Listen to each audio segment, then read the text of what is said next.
Hello my dear friends, this is your friend Dark Fox 3.0 and we are back with a new fanfic.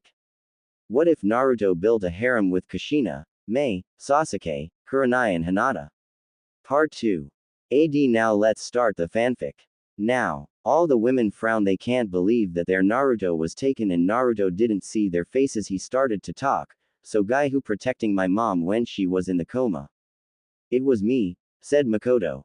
Naruto to Makoto and wrap his arm around and kiss her on the cheek while thanking her for protecting his mother and whisper that he will reward her someday. As was about to let go of her, she wraps her arm around, pull him closer to her so he could feel her on him and pull him into the most breathtaking kiss she could do. You will be mine even if I have to share you with your girlfriend. Makoto blushed while saying that while glaring at Makoto. Why didn't they think of that? As the night going on, they share how they have been doing through the 2 years. Konoha. It's been 2 weeks since Team 7 passed the bell test and what they've been doing is D-rank missions. Kakashi, who is the Junin of the team, is only teaching Sasuke while preaching to Sakura about teamwork. The only person he is teaching is Sasuke, while Sakura cheers and Naruto he trains with Hana and Anika. I found him, said Naruto over the mic. Roger that. The demon caught the target. Hearing Kakashi, he gritted his teeth. Hokage Tower. Now when Naruto appeared in a red flash, it scared the shit out of Sakura. Mission complete, Hokage, said Naruto. A Chunin looking at the mission cards. Okay, I have another D-rank mission. Sasuke I began to twitch. Another D-rank mission. All they've been doing is D-rank missions, no D-rank something higher, Sasuke demanded. No, your team is fresh from the academy so nothing higher, said a nameless Chunin. I am the last Uchiha and I am getting tired of these weak missions. Naruto hearing this continued to read his manga while ignoring them. He could care less. Fine, we have a low C rank mission to escort a bridge builder to Nami no Kuni, said a Chunin. Getting the gentleman. Naruto lets out a long yawn. Something wrong, Naruto? Asked Hiruzen, wondering where he went. Knowing better, Naruto said, besides your shinobi trying to kill me again. Nope. Smiling, he turns to Kakashi, who stiff a bit, payback a bitch Hataki. When the client enters the room, he looks at the group of shinobi. These guys are protecting me. I don't think the blonde there can even stay awake in a fight, lifting his bottle of sake. Huh, you say something? Naruto said, not looking up from his book. Every sweat drop. Never mind. He turns to the Hokage, they will do. Hiruzen sighing then explained to them what the mission is about. They will protect him against any bandits down the road and stay with him until the bridge is finished, which will be a month-long wait. This made Naruto happy. A month away from Konoha. You have 1 hour to prepare for the mission, said Hiruzen as Naruto leaves in a flash. Sasuke sucks his teeth, looks at Kakashi telling him to teach him the just you, which Kakashi says, nothing. After lots of hugging and kissing from his mom, he went to the met at the gate. They began to take route towards Nami no Kuni. For Naruto, he is happy that he will be away from Konoha for a month, away from the glares and gossiping, free, sticking his arms up. On the road, Sakura tried to talk to Sasuke while he tried to ignore her. Kakashi is quiet and walking while Tazuna the client is drinking his bottle of sake. Naruto walking notices a puddle on the ground. Weak genjutsu, I wonder if the Tem and Banshee knows about it. He turns to Kakashi, who looked at the puddle. He figured it out. Yawning, he stops and looks at Kakashi. You want to kill them or can I torture them for information? Smiling. Sakura looks confused. Idiots. Performing 2-hand seals. Water release, water geyser. Slamming his hands into the ground, the water shoot up and sending one of the hidden ninja into the air. Naruto Yubaka wa. Sakura not finishing her sentence because Kakashi pushed her out of the way before the chains wrapped around her. Kakashi sensei, screamed Sakura. She watches him being ripped to shreds right in front of her eyes. Sasuke in front of the bridge builder protecting him, where, looking around, he notices the same missing nin taking down Kakashi. Got him, said Kakashi, knocking him to the ground. Naruto tying the first one up with chakra wire, then ties the second one up as well. That was easy, Naruto said while looking at Sakura. You're pathetic, I mean you didn't even notice the genjutsu around the area, Naruto said, rolling his eyes. He looks at the two nin wondering who they are. So who's going to talk? he said, watching them turn to each other. They aren't saying anything. Fine, I like a tough shell to break. Smiling, he decided to use the genjutsu that a certain vixen was able to recreate when someone tried to control her. Demonic art. Days of endless nightmare, Naruto said while doing some quick hand seals. Kakashi unveils his Sharingan trying to copy it but no luck. Why? In a few moments everyone noticed one of the demon brothers lose conscious. Turning to Tazuna, you left out a lot. Smiling, he turns to Kakashi telling him everything. Tazuna dropping on his knees begging them not to abandon him. Please, doesn't my daughter will forever hate Konoha. My grandson already lost a father figure, please don't. I promise when I finish the bridge I will pay the mission in full. Gato has plagued our country too much, he has literally drained every one of their money, please, on his knees. He hopes they won't leave him to die while trying to finish the bridge for his country. Naruto watching the man in front of him begging for help. What do you think, Kurumu? Thinking what she will do. Kurumu heard everything. Go and help, it's the right thing to do, replied Kurumu. Naruto turning to Kakashi, I'm in. No way in hell I'm abandoning this mission, it wouldn't look good on my profile. Smiling, he turns to Kakashi. Huh, Naruto, you say something is lot up from his book. Kakashi smirking, he finally can't. Naruto with one. Nope, must have been the wind. Naruto replied while reading his book, couldn't help read this in another fan fiction. The smirk immediately disappear of his face. Well, that's one person vote, but I say we shouldn't. Turning to Sakura, she agrees with her sensei. Sasuke on the other hand looks at Naruto face saying, tempt me. I'm in, said Sasuke while Kakashi sighs knowing him he won't drop this unless Naruto will. Fine, but the mission rank just turned to Loa. Turning to Tazuna, he heard Naruto snort. I will send word to the Hokage asking for backup, Kakashi said. Wave country. Wondering why he has to deal with this. He begins to make his way towards the house. Let's go. Tazuna, maybe you should stay in the middle. Turning to Kakashi, he shrugs his shoulders. All five begins to move. Sasuke, hearing Hitachi voice, he turns to him. Yes, wondering what he wants.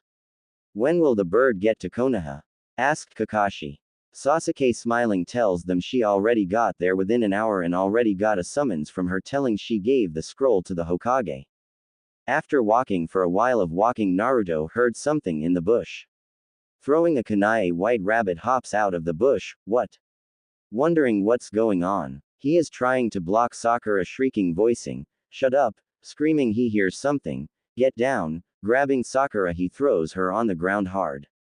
Naruto turning back to the whistling sound. That was close. Turning to Kakashi, they look at the direction of the blade that Naruto sent. What? Said a shocked Naruto. Shocked to see the blade impale on the tree bark. Naruto takes a few steps forward, but when Kakashi got in front of Naruto. I will take care of him, Kakashi getting into a stance while Naruto snorted. Well, if it isn't the hidden mist's missing nin, Momochi Zabuza-kun. Kakashi said casually, as if greeting an old friend. He then turned to his students. Everyone, step back. This one's on a whole other level. Against him, it will be a little tough, unless I do this. He took a hand to his Hitai. You appear to be Sharingan no Kakashi. The rogue nin finally spoke. Sorry, but the old man is mine. Sharingan. Sasuke looked at his sensei suspiciously. Surround and protect Tazuna-san. He instructed. Do not enter the fight. That's the teamwork here. Zabuza. First. He slowly pulled the headband up, revealing a blood-red eye with 3 tomo around it and a big white scar crossing it. Quote. Fight me. Ah, I'm honored. Zabuza said. I already get to see the famous Sharingan.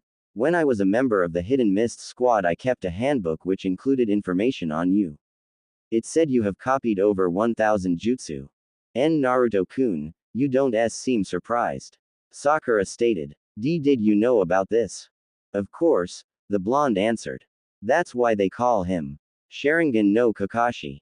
Now, let's end all of the talking. Zabuza cut in. I have to kill the old man. But it seems that I have to beat you first, Kakashi. Using the tree as support, he jumped away with incredible speed, taking his sword with him and reappearing on top of the water, each of his hands forming a seal. Ninpu. Kurigakur no Jutsu. Ninja art. Hidden mist technique, then he was gone again, and the mist started getting thicker. As the genin got ready for the worst, Zabuza's voice echoed through the area. 8 choices: liver, lungs, spine, clavicle, vein, jugular, brain, kidneys, and heart. Which one should I go after? After a couple of minutes of silence, Sasuke broke it, yelling, "Sensei, behind you." Right in time for Kakashi to dodge the massive sword, which then vanished into the mist just as it had appeared from it. He felt a presence behind him and was able to create a water clone to be sliced in half instead of him. "Don't move," he ordered from behind Zabuza, with a kunai to his neck. "It's over." The missing nin, however, laughed and appeared behind Kakashi again. "I'm not that easy." Again, Zabuza slashed, much faster than he should have been able to, considering the sword's size, but the masked nin ducked and avoided the blow. Making use of the momentum, the former mist ninja stuck his sword on the ground and used it as support to deliver a powerful roundhouse kick to his opponent's chest and launch him towards the water. He then used a shunshin to quickly move behind the still recovering copy nin. Hehe. Fool. Sweden. Suoro no Jutsu. Water style. Water prison technique. Crap. Kakashi thought. He had no time to react as the water around him rose and enveloped him in a sphere, trapping and slowly drowning him. What made it worse was the fact that the genin had gone back into fighting stances instead of running away. "You idiots!" he shouted. "Run away. Zabuza's way out of your league, you have no chance of winning against him." Suddenly Naruto senses another presence behind the bridge builder and quickly unseal a giant sword wrap in bandage, like Kisame, and stop the other sword man. The sword man looks about Naruto age. He was a minute version of Zabuza. When Zabuza saw the sword he started to panic. "It can't be that sword. Aoi, whatever you do, don't let that sword cut you," Zabuza yelled. Too late. Naruto was already in front of him and swung his sword at Aoi, but quick reaction, the sword only cut through his hand. As look at his hand, he started to laugh. "What worthless sword?" Aoi still laughing. Not seeing the smirk on Naruto's face. "You fool, I thought I told not to let that sword touch you," Zabuza yelled. "Why, it did even cut and saw the sword went through my hand," Aoi replied. "That the destroyer, you fool, it doesn't attack the body, it attack the charka coil in them, destroying them," yelled Zabuza. Everybody was shocked. They did not there such a strong sword around. "The demon keeps getting stronger, I must end him soon though, Kakashi. That fool does deserve so power, I must get that sword so I can kill him, though Sasuke. Where did you get that sword? It is supposed to be locked up in the Kiri vault." "Wouldn't you like to know?" Naruto said while smirking. Flashback 1 year ago. "Naruto-kun, we like to introduce you to your Kinjust's teacher Dracula Mihawk, known as Hawkeye, Mihawk Taka no Mi no Mihoku, May. So this is the brat you been tell me about," Mihawk as he looked into Naruto's eyes. "Yes. Naruto, this man is the world's strongest swordsman," May said. "Come with me," was all he said. He walked away and Naruto followed. 2 years later. May office. "I think you should give it to him," Mihawk said.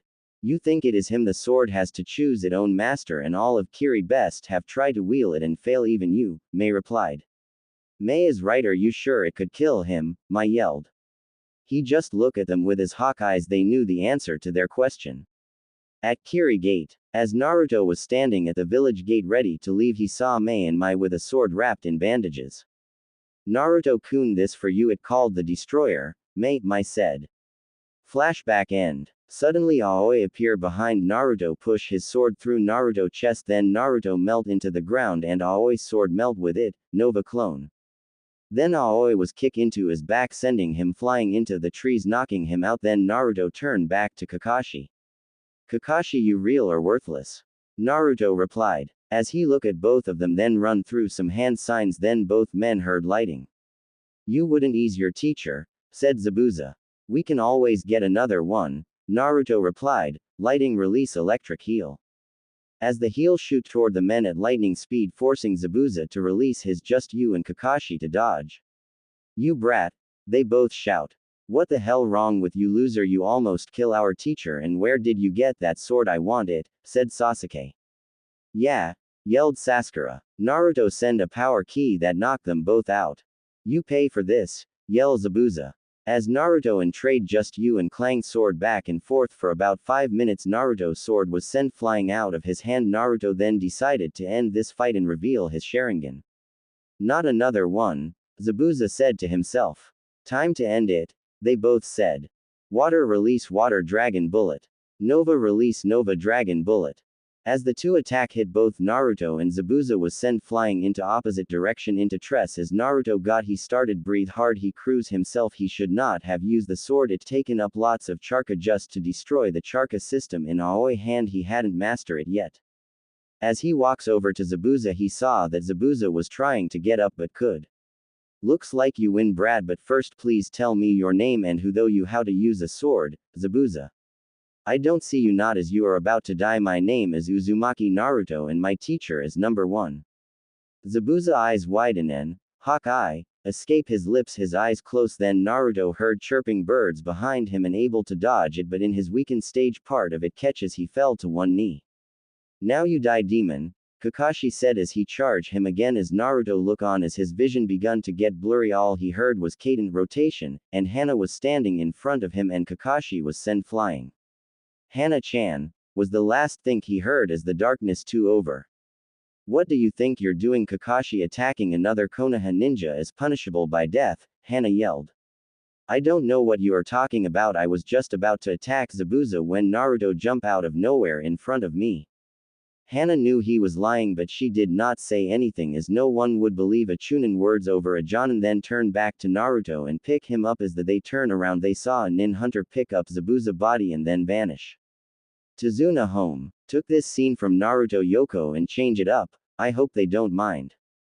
When they appeared at his house his daughter Tsunami saw Naruto condition, told Kakashi to place him on the bed upstairs. She went in to clean his wounds not knowing full well that he doesn't have any wound. But when she began to undress Naruto she began to blush, saying how well toned the boy is. Shaking it off she begins to take his pants off but stops, oh my god, as she was sent back with a nosebleed. Hana heard this, the sound of crash, and rush in to get a nosebleeds themselves as they saw Naruto manhood. Downstairs, Sasuke was outside looking at the sword. The only way he can hold the blade is by the sheath, and every time he grabs the handle it burns and cuts him. Why? Screaming in frustration, I'm elite, someone like me should have this blade. Kicking the rocks Sakura cheers Sasuke while Kakashi rolls his eyes. Tazuna home, Kakashi, Sasuke and Sakura are outside wondering about Naruto's blade. Kakashi, called Anika. When Kakashi saw everyone he raised an eye, thinking he wasn't going to get them all. They had a little trouble crossing the water since Kiba and his dog didn't know about the water walking exercise, which reminded Kakashi to teach them how to walk on trees. Where is Naruto-kun and Hana-chan? Asked Hinata. Sasuke snorted. The Dobi used a lot of chakra fighting Zabuza and your sister is healing him. When the Jonin and Chunin heard this they turned to Kakashi explaining what Naruto did. Pointing to the blade on the table, every time one of us touches we get cut and burned, said Kakashi. Kiba scratching his nose walks to the blade, this thing, laughing he grabs the blade handle and gets blown away and slams into a tree. The older females whistle. Then Tsunami bowed, told them about Naruto injuries, thinking the blood is his. When Kurenai and Anika heard this they looked at each other and went upstairs to check on Naruto. Which everyone raised an eye wondering what's going on with them. With Naruto, he is sleeping in the room while Hana walked in and notices him sleeping. Seeing his well-toned chest she begins to blush. Hana, hearing her name she turns to Kurenai and the rest of the females minus Sakura and Tsunami walking in and closing the door. You should let him rest, said Kurenai. Another minute everyone heard Naruto take a deep breath, vanilla and lavender my favorite, smiling Naruto stirs a bit and lies up. Looking around he notices the Sharingan mistress, the Genjutsu mistress and the Hyuga mistress and the Wave mistress. How long have I been out? Naruto said, cracking his neck. He places his arm on his shoulder trying to loosen his stiff muscles. Hana watching him stares at Naruto, must be in control, biting her lips. Naruto smells something in the room. Turning to the females but more importantly to Hana and Anika, hey, we're letting out the most pheromones of the four. Well kid, it looks to me you might have some vixens looking at you. You think you can manage all of them plus me, Kurumu said while licking her lips. Naruto rolls his eyes. So what happened? Being straightforward, Anika naps out of her daze. And they told him about a nin hunter that came for Zabuza body. Naruto sitting up more. He covers his lower body, noticing his pants are gone. What happened to my pants? Looking around, they find Naruto clothes on the chair across from him. All three, Kunoichi and Tsunami, blush a deep red. Hana getting his clothes, here, but I didn't find any underwear. I don't wear any. I go commando more comfortable since the pants have mesh armor sewed in. So the Jonin pants I have an extra underline layer of clothes, replied Naruto, staring at the girls the whole time. The next thing everyone saw is Hana, Tsunami, Kurenai and Anika hit the ground. As the girls got up, Naruto looks at them and gets a funny feeling of some sort. What's going on? Looking at Anika, she blushes a deep red. Turning to Kurenai, she did the same. Hana was no different now. He wants answers. Hana, what's going on? Do you mind? I want to get dress. Anika with a cheesy grin. Ah, come on Naru-kun, not like we seen it. Hana and Kurenai stiffen while Naruto looks at Tsunami, wondering what's going on. Turning to Hana, he stares at her, making her nervous. Okay, fine. I gave them my. She turns darker if possible. Naruto looking at Kurenai, who looks away. Turning to Anika, she is smiling seductive. So is it that big? Kurenai pulls on Anika hair. Alright, fine, I'll be good, mumbling that she wants to see the real thing up close, which Naruto sighs. Mumbled to himself about arrow women. Fine, since we are all adults here and acting like adults. Getting up, he puts on his armor shirt first while the ladies looks at Naruto lower region. For the Kunoichis and Tsunami, they blush, and poor Hinata, who had just come into the room to talk to her sister and saw it, the blood erupted from her nose and she was slammed against the door very hard, getting knocked out in the process. Naruto, watching this, didn't expect that from her, chuckling to himself. He turns to Kurenai, who is trying to glare at Naruto but isn't working. After Naruto got dressed and Hinata waking up, they went downstairs to see what was going on. Naruto, who noticed Sasuke trying to touch the destroyer as it sent him across the room, return, doing a hand seal. The blade poof away from off the table and proof back into Naruto's hand, where reseal it back into his hand. Kakashi looks at Naruto. I assume the Hokage know that you have that sword. Huh, you same something, Naruto replied. Kakashi was seeing red after that as walked towards Naruto. Hana came in front them. Cool down Kakashi, the Hokage already knows, Hana said. I see, replied Kakashi. Knowing full well that Sasuke wanted Naruto's blade for himself to use against his brother. So what do we do now? I mean, knowing the hunter nin, Zabuza is coming back probably at the end of the week, replied Naruto, getting Team 7 Genin confused. What hunter nin? Said Sakura. Naruto rolling his eyes while Hana explains that the hunter nin came after Naruto had defeat Zabuza. He should have destroyed the body at the scene, not take it away. Like that, all the village secrets are kept secret and no one can use it against them whatsoever, explaining to her. She wonders how Team 7 passed the bell test. Turning to Naruto, he must have figured it out, thinking how the plan is going to be. So what's the plan? Asked Naruto, getting everyone attention. Everyone was awakened downstairs. Well, everyone but Naruto. Where's Naruto? Asked Kurenai. Probably upstairs beating his meat, said Kiba. Now why would he need to do that when he could use it to satisfy me for hours? Said Hana, smiling from ear to ear. Tsunami had just walked in and heard what the brunette had said while blushed. Hinata was red. She couldn't believe her sister would say that in public while Kiba was knocked out with a nosebleed. He's still sleeping, I'll go get him, said Tsunami as she got up. No, let him sleep a little more, said Anika. Tsunami nodded and sat down to finish eating. After another 20 minutes, Hana walked upstairs and shook Naruto into semi-consciousness. It is time to get up, she whispered into his ear. He opened his eyes and stared at Hana for a second, then smiled. He grabbed her and fell on the bed, pinning her under him. 10 more minutes, he said as he tickled her sides, making her laugh and squeal, something he had never heard her do. Han-chan, I like to thank you for saving me from Kakashi yesterday, as he hug and kiss her on her cheek. No problem Narkun, but why don't tell the Hokage about this, Hana said while blushing. He will never believe, beside I want to deal with him myself, as they spend the next 10 minutes in each other embrace. Downstairs, the rest of Team 7 and 8 was waiting after everybody had breakfast. Kakashi told them that they would be doing tree walking exercise. Naruto let out a yawn, toning out everyone else. This is boring. I could do this stuff while sleeping, yawning again. He hears Kurenai clearing her throat. Naruto, I understand this is boring, but you must learn proper chakra control. I understand everything, Renee-chan. But this is still boring, yawning. Kakashi rolls his eye. Typical Naruto thinks he know everything. No ever thing, just more than you, Naruto replied as he picks up a small boulder that is 4 times his size. Then he put it down, then he crushes it with his fist. He then started walking towards the tree. Everybody watches him walk up the tree on his right and left index fingertips straight. Everybody was amazed except the boys. You could see the vein popping out of Kakashi's skull while Kiba and Sasuke mumbled, "Show off." "See Kurenai, I told you my Naruto-kun can do anything," Hana said. "He's not yours, Hana," shouted Anika as they glare at each other.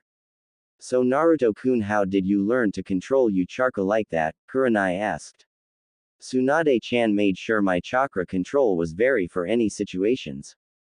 Kurenai turning to Naruto, any tips seeing how well his control is, but more importantly how did he get it to be that way?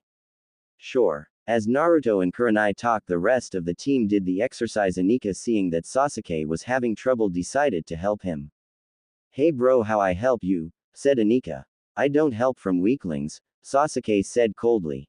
Anika flinch. "But Sasuke, I not weak, I am already a chunin." "Ha ha ha, don't make me laugh, you have even awakened your Sharingan, you just like mother only Uchiha by name," Sasuke yelled. "But you still haven't awakened yours yet," said Anika. "That what you think?" as he flashes his Sharingan, surprising everyone. When we met Zabuza, so you see my dear sister, you are weak if you can't activate the Sharingan. You are not my sister, Makoto is not my mother." As tears came to Anika's eyes, then she ran away. Suddenly Naruto was in front of Sasuke and his fist hit Sasuke in the face, send him fly into the trees. "How could you say that to your own sister and mother?" yelled Naruto. Kakashi appeared before Sasuke and said, "Sasuke doesn't have to answer, you brat. When we get back to the village I am going to report you to the Hokage." "Whatever," Naruto said as vanish. With Anika. Anika was crying when Naruto appeared. She walked to him and threw herself at him as she cried in his chest. Naruto did not what to do to stop her from crying, so he just hold her until Hana and the other girl came to help, then he begun to walk away. Naruto called Kurenai and Hana. Getting his attention, he stopped, then both of them hug him and whisper thank you in his ears. This was why they loved him, kind, caring and loving when he was with them, but cold and brutal when defending them. 3 hours later, Naruto and the rest of the females walk back to Tazuna's house for lunch. Turning back to them, he noticed they're all exhausted but smiling. When they got to Tazuna's house, everyone looked at Naruto and the rest of the females. "Where were you guys and why were guys so tired?" asked Kakashi. "We got lost on the road of life," said Naruto as he walked past him and went into the houses while was laughing at Kakashi as Naruto pulled a Kakashi on Kakashi. 1 week later, a young woman was picking herb in the forest when he saw a young redhead was sleeping in the forest. She recognized as the guy that was fight her master and was about to kill him when the redhead opened his eyes. Naruto POV. After a long night of training, a young redhead was sleeping when he heard a sound and got up. He saw a young girl in a pink, sleeveless yukata with a smile on her face. Normal POV. Did you wake me up? The girl said. No. So why were sleeping in the forest? You could catch a cold. Just training, by the way. What are you doing here? Naruto asked the smiling girl. I'm picking herbs that can cure injuries and illnesses. The young girl said. But doing a tedious job so early in the morning? Naruto questioned her. What are you training? Haku said, trying to avert the subject so as not to be caught. I am training to fight a guy named Zabuza and to help out your country. Haku was mentally taken aback by his words, but he knew all too well that this young man was one of those shinobi who fought Zabuza that week ago and almost killed him. Haku then had a downcast look in his eyes as he averted his gaze from the young man, looking around and saw the damages the man did. Why are you pushing so hard? There is no need to go so far. Is there someone worth risking for all of this? The young man nodded as, I have a lot of precious people to protect, so yes, there is someone worth risking my life for. That what I believe also, the girl replied. So do you have a precious person? Naruto asked. Yes I do, he saved me so I vow to protect him. Then told her story, and you already the story it is too troublesome to write. As the story Naruto was angry he couldn't believe some had go through something similar to him. Then the young woman got up and took his basket in hand. The Naruto then stood up and said, by the way, I'm Naruto. Uzumaki Naruto. The young woman stopped for a while and turned around as he gave a genuine smile and said, my name is Haku. It was pleasant to meet you Naruto even if it will only be a short while, by the way I'm a guy. With that, the young man turned on his heel and walked away. The young man closed his eyes as he mentally, you know, we could have been the best of friends if the situation was different. The next morning, alright let's go to the bridge, said Kakashi. What are about Naruto-kun, he's still sleeping, replied Anika. Just leaving him, he'll catch up when he awakes, Kakashi said. None of the girls wanted to leave Naruto along, but they knew they had a job to do. At the bridge, Tazuna screamed as he saw the many injured construction workers lying around the bridge. The team began to take their precautions as planned. Kiba, Akamaru took to the back with Sasuke as Sakura, Shino and Hinata protected Tazuna's front and back while Anika and Hana ran to the injured men along with Kurenai and Kakashi.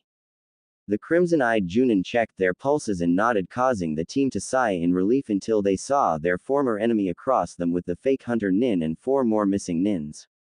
Sorry to keep you waiting Kakashi and Naruto. Hey, where's Naruto? We get him the day off, we won't be need him, said Kakashi. Ha ha ha, whatever, looks like you got back up. Luckily I brought some friends of mine along with me. Zabuza said as he moved his right arm to check its flexibility before gazing back his murderous eyes at the tense joint team that took on the defensive. Zabuza smiled as he said, he's shaking again. How pitiful. In fact, they're all shaking. Zabuza was right. The Genins were still shaking in nervousness as they never faced a battle this intense in their entire life, as the air just choked their confidence and wits despite how hard they struggled to fight it from engulfing them in their own fears. Sasuke on the other hand was shaking for a different reason. He smiled smugly as he said, I'm shaking in excitement. Suddenly 10 Mizu Bunshins surrounded the team until Sasuke and Anika quickly dispatched them of. His swift attacks caused them to revert back into water. Che. Show off. Kiba said as Akamaru barked in agreement. They are as fast as you and Aoi. Zabuza said to his younger companion. Yes, it seems like it. The masked boy said as he analyzed the situation. Not fast enough, I am faster, said Aoi. This was it. The battle that they've been preparing for as the ex-Mist Nins began the assault. Tazuna's house. Meanwhile, back at Tazuna's house, Tsunami was busy cleaning the house as she began her chores for the day. Inari, come and help me in the kitchen. Tsunami hollered out to the boy. Hate, Inari said as he moved towards the kitchen. As they peacefully ran through their chores without a care in the world, 2 men waited outside with swords strapped to their side. One man wore a blue hood-down jacket, brown shorts and getas, a dirty white sash around his waist and a navy blue snowcap over his neck-length silver hair. The other man wore getas as well. He also wore big gray pants with white zigzags on it and a jacket tied to his waist for his sword to be tied to. He wore no shirt to reveal his semi-muscular physique and the number of tattoos on his body, with his stomach in bandages, as he also wore an eye patch over his right eye and he had 3 small ponytails in reminiscence of the old samurai hairstyle. It would appear that he was a ronin with the huge stitch over his forehead and hair growing from the spaces where it would normally have been shaved if he were a samurai, as his beard pointed to the ground. An evil smirk formed on their faces as they began unsheathing their swords. The muscular ronin then sliced the door open, surprising Tsunami in fear of the 2 men at the door who entered as unwanted guests of the house. So you're Tazuna's daughter. I'm sorry, but you're coming with us. The snow-capped ronin said. As Inari had just finished washing his hands, he heard his mother scream in terror as the 2 ronins began roughing her up. Inari ran as fast as he could to the kitchen and saw his mother prone on the floor. Okawa-san. Inari cried, causing the three other people in the room to turn their heads to see the young boy. Tsunami began sweating in fear that her son was foolishly entering the scene of danger. Fearing for the boy's life, the mother cried, Inari, don't come here. Run. What do you want, kid? Should we take him too? The muscular Ronin said to his compatriot. We only need one hostage. The snow-capped Ronin replied. Inari shirked back in fright as the muscular man brought up his sword to slay poor little Inari. Tsunami was at a loss at what to do. She had no other choice as she said, wait. If you do anything to him, I'll bite my own tongue and die. You need a hostage, right? The two Ronin gazed at her in spite as the muscular man sheathed the gleaming blade. Thank your mom, Gaki. The snow-capped Ronin said to the young boy. Inari was helpless. He cried his little heart out and slumped where he stood as the two Ronins approached the self-sacrificing mother. The young boy felt darkness consume him as he thought, I feel so helpless. Okaa-san is going to be taken away and I can't do anything about it, just like Otou-san. Please. Anyone. Save my mom, anyone. Oji-san, Otu-san, Naruto-ni-san. Anyone. Anybody please save us. Inari shouted out loud. His cries were not in vain as a kunai struck deep in the back of the head of the two Ronin killed them. Tsunami and Inari were shocked at the gruesome display that took only 3 seconds to deliver at the leisure of their innocent eyes. The red water soiled the beautiful trench coat that Naruto was wearing. He then looked at Inari and said, good thing you screamed or I'll never have woken up. Inari was still too shaken up by what Naruto had just done. It took a good fist to his head for him to wake up from his stupor as Naruto said, hey, Inari, take care of your mother for me. I need to head back to the bridge to help them out. Gato's behind all of this, so I need to protect Tazuna. If anyone tries to harm your mom. The young blonde then handed the 2 swords of the dead Ronins to Inari and continued, you know what to do. As Naruto was about to leave, Tsunami called him. What is it, Tsunami-chan? I need to talk to you before you leave, could you follow me please? As they reached Tsunami room, she dragged him in. Naruto, thank you for saving our life, how about I give a reward? Naruto looked at her as she came closer, swaying her hips slightly. Relax and let me treat you to something nice, Naruto-kun. She smiled sweetly at him, the smile making him smile too, since it had a lot of warmth within it. He looked at her and then saw her kneel, her hands moving towards his crotch. She looked at his pants and then began to unbutton them, him not resisting one bit as she slid them down, looking at his boxers. Then he remembered his friends.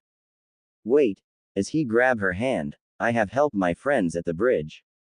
You friend can take care of themselves, they very strong are they.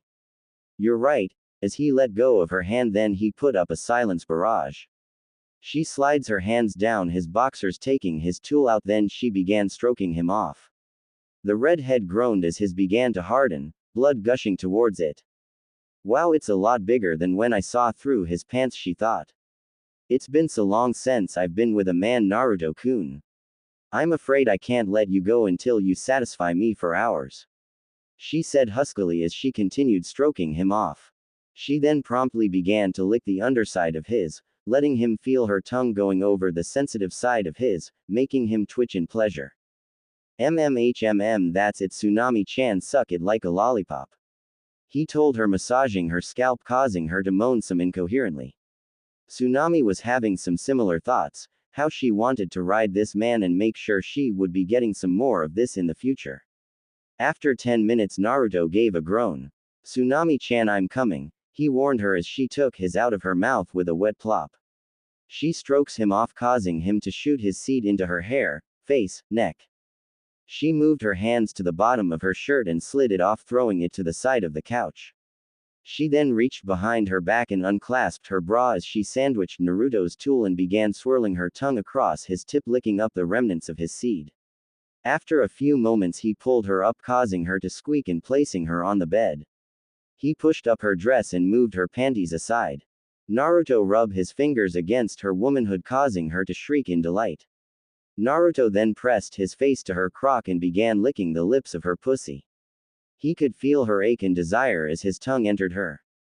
He figured with her busy schedule she didn't even have time to relieve herself. Oh Kami. That's it, Naruto-kun. Pleasure your little, she said wantonly. It was a complete 180 in her usual personality. A bit of demonic pheromones and the lack of could change a person. After a few moments he felt her buck into his face, causing her to let out a scream as her fluids rushed Naruto's face. Naruto damned near drowned by the volume of the fluid splashing into his face and down his throat. The woman wasn't kidding about the lack of. Are you alright, Naruto-kun? She asked, looking at him with a small bit of worry within her eyes. Cough, cough, yeah, just, wheeze, a bit more than I, gulped, expected. He said. Next thing he knew he was on his back again. She rubs her pussy against his D rose up slightly. She slowly sunk onto him, they moaned in unison as his tool filled her warm aching pussy. Naruto could feel her warmth around his, it was incredible, she was only slightly looser than made due to the fact she was virgin. Naruto shot up, very his face into her valley as he thrust upwards into her, causing her to cry out in ecstasy and moan his name. That's it, Naruto-kun, come inside me. I want to have your baby. It was evident the effect he was having in her. He gave a groan as he filled her insides with his seed, which in result brought tsunami to her own release as her juices flowed down her canal. Naruto-kun, we are not done yet, I need again, she said as Naruto jumped to attention once again. That was something he definitely wasn't expecting. He moved her to his hands and knees as he moved behind her. He pushed forward as she groaned as Naruto filled her pussy again. 1 hour later. That's it, Naruto-kun, my little tight pussy. That's it, Naruto, come in me. She said, then gave out a long drawn out moan. After a few minutes both cried out their lover's name as they both came to climax, drenching the bed in their fluids. At the bridge, the joint team then grit themselves for battle as the 6 missing nins begun their assault. Haku ran towards the back and assaulted Sasuke, Kiba and Akamaru, with Zabuza charging Kakashi and locking him in place with the pressure of his Zanbato on Kakashi's kunai. Kurenai sprang into action to help when suddenly, one of the missing nins blocked her path. Anika tried to rush to Sasuke's aid until Aoi blocked her path and begun attacking her. Hana decided to help out Anika since he could see that Sasuke and Kiba was holding his own, while Shino, Sakura and Hinata decided to stay out of the fight and guard Tazuna as they begun the battle on the bridge. The other 2 missing nins left charged them, guarding Tazuna until they were kept in check by Shino, who sent a bug wall to help as he shifted his attention to the other 2 missing nins. Hinata, Sakura, please keep Tazuna safe and stay out of the fight unless we say otherwise. Without Naruto here, it will be a long battle, Shino said calmly as they begun to defend the life of Tazuna. XXXXXXXXXXXXXX. Sasuke's fight. XXXXXXXXXXXXX. Haku begun spinning wildly as a partial cyclone formed around him until Sasuke and Kiba waited and blocked the Senbon of Haku with the kunai in their hand. Oh, so they are able to catch up to his speed, Zabuza said as he quickly glanced at the deadlock of Sasuke, Kiba and Haku. You should pay more attention to your surroundings, said the one-eyed Junin as he intentionally fell back and landed on his hands, allowing Zabuza's full weight forward as he kicked the missing nin upwards. Zabuza timed his momentum in the air and flipped so that he landed back upon solid ground just a few feet away from Kakashi as the one-eyed Junin charged with kunai in hand as he resumed the deadlock. With Sasuke and Kiba, Sasuke managed to break away from the deadlock with Haku as Kiba tried to attack him from behind with a kunai but miss and Haku vanish. Then Sasuke attack again as the sounds of metal clashing rang through the condensed air as their blades constantly met until they stopped spinning and landed back where they started. Neither one gave way to the other as they struggled to push. Haku, being the normally kind and gentle soul he was, spoke to the young Uchiha with sadness in his heart. I don't want to kill you, but you won't back off, right? He said without losing his grip on the Senbon. What are stupid, I am an elite, you can't kill me, Sasuke and Kiba said with all seriousness. Haku then replied confidently, as I thought, but you won't be able to keep up with me for my next move. And I'm already ahead of you. He's just bluffing. There's no way out since I got one of his hands full, Sasuke thought as he kept his cool. 2 steps ahead, the young Uchiha said sarcastically as he activates his Sharingan. The first one is the water on the ground. And the second one is that I'm keeping one of your arms busy. Therefore you can only take and block my attacks. Haku stated as he began creating seals with one hand, which caught the young Uchiha by surprise. Nani? He's creating seals with one hand. Sasuke thought as he witnessed abilities far beyond his capacity. Even Kakashi, who managed to glimpse the feat at the corner of his eyes, was surprised with the astounding ability as Haku then said, Haijutsu, Sensatsu Susho. The masked boy then kicked the water upward, causing them to transform into senbons of ice that surrounded the young Uchiha, ready to impale him. Sasuke, with his free hand, formed one-handed seal and then concentrated hard, then replace himself with Kiba, who got impale with the senbons. Sakura was shocked. Hinata was furious. How dare he do that to a friend? Even Haku was shocked. Never did he expect that someone would do that to his own teammate. How could you, Tem? Kiba said as he fell to the ground. Sasuke said nothing as he turned his attention back to Haku. Haku managed to back up in time to keep his distance for the next attack. The masked nin noticed it quickly and leapt back several times to evade the shuriken thrown by the raven-haired boy as he landed back down onto the ground to begin the next phase of attack. By the time Haku had stopped, Sasuke was already behind him, ready to strike. You're pretty slow. Now you can only receive and block my attacks, Sasuke said with confidence. Both nins blurred out of the way as they resumed their assault. Haku once again got Sasuke within a deadlock as Sasuke blocked his senbon aimed at his right side with the kunai in his left hand and his right hand coiled back to his left shoulder. He then dexterously switched his grip on the kunai in his right hand and threw it at Haku, causing him to duck to avoid the kunai, allowing Sasuke to kick him in the face as Haku skidded a few feet away. Zabuza then kicked Kakashi out of the way just in time to see his prized tool beaten in his own strength. Haku was beaten in speed, Zabuza said as his eyes widened in amazement. Looks like my speed was better, Sasuke said as he ran towards Kiba to join his battle. XXXXXXXXXXXX. Anika's fight. XXXXXXXXXXX.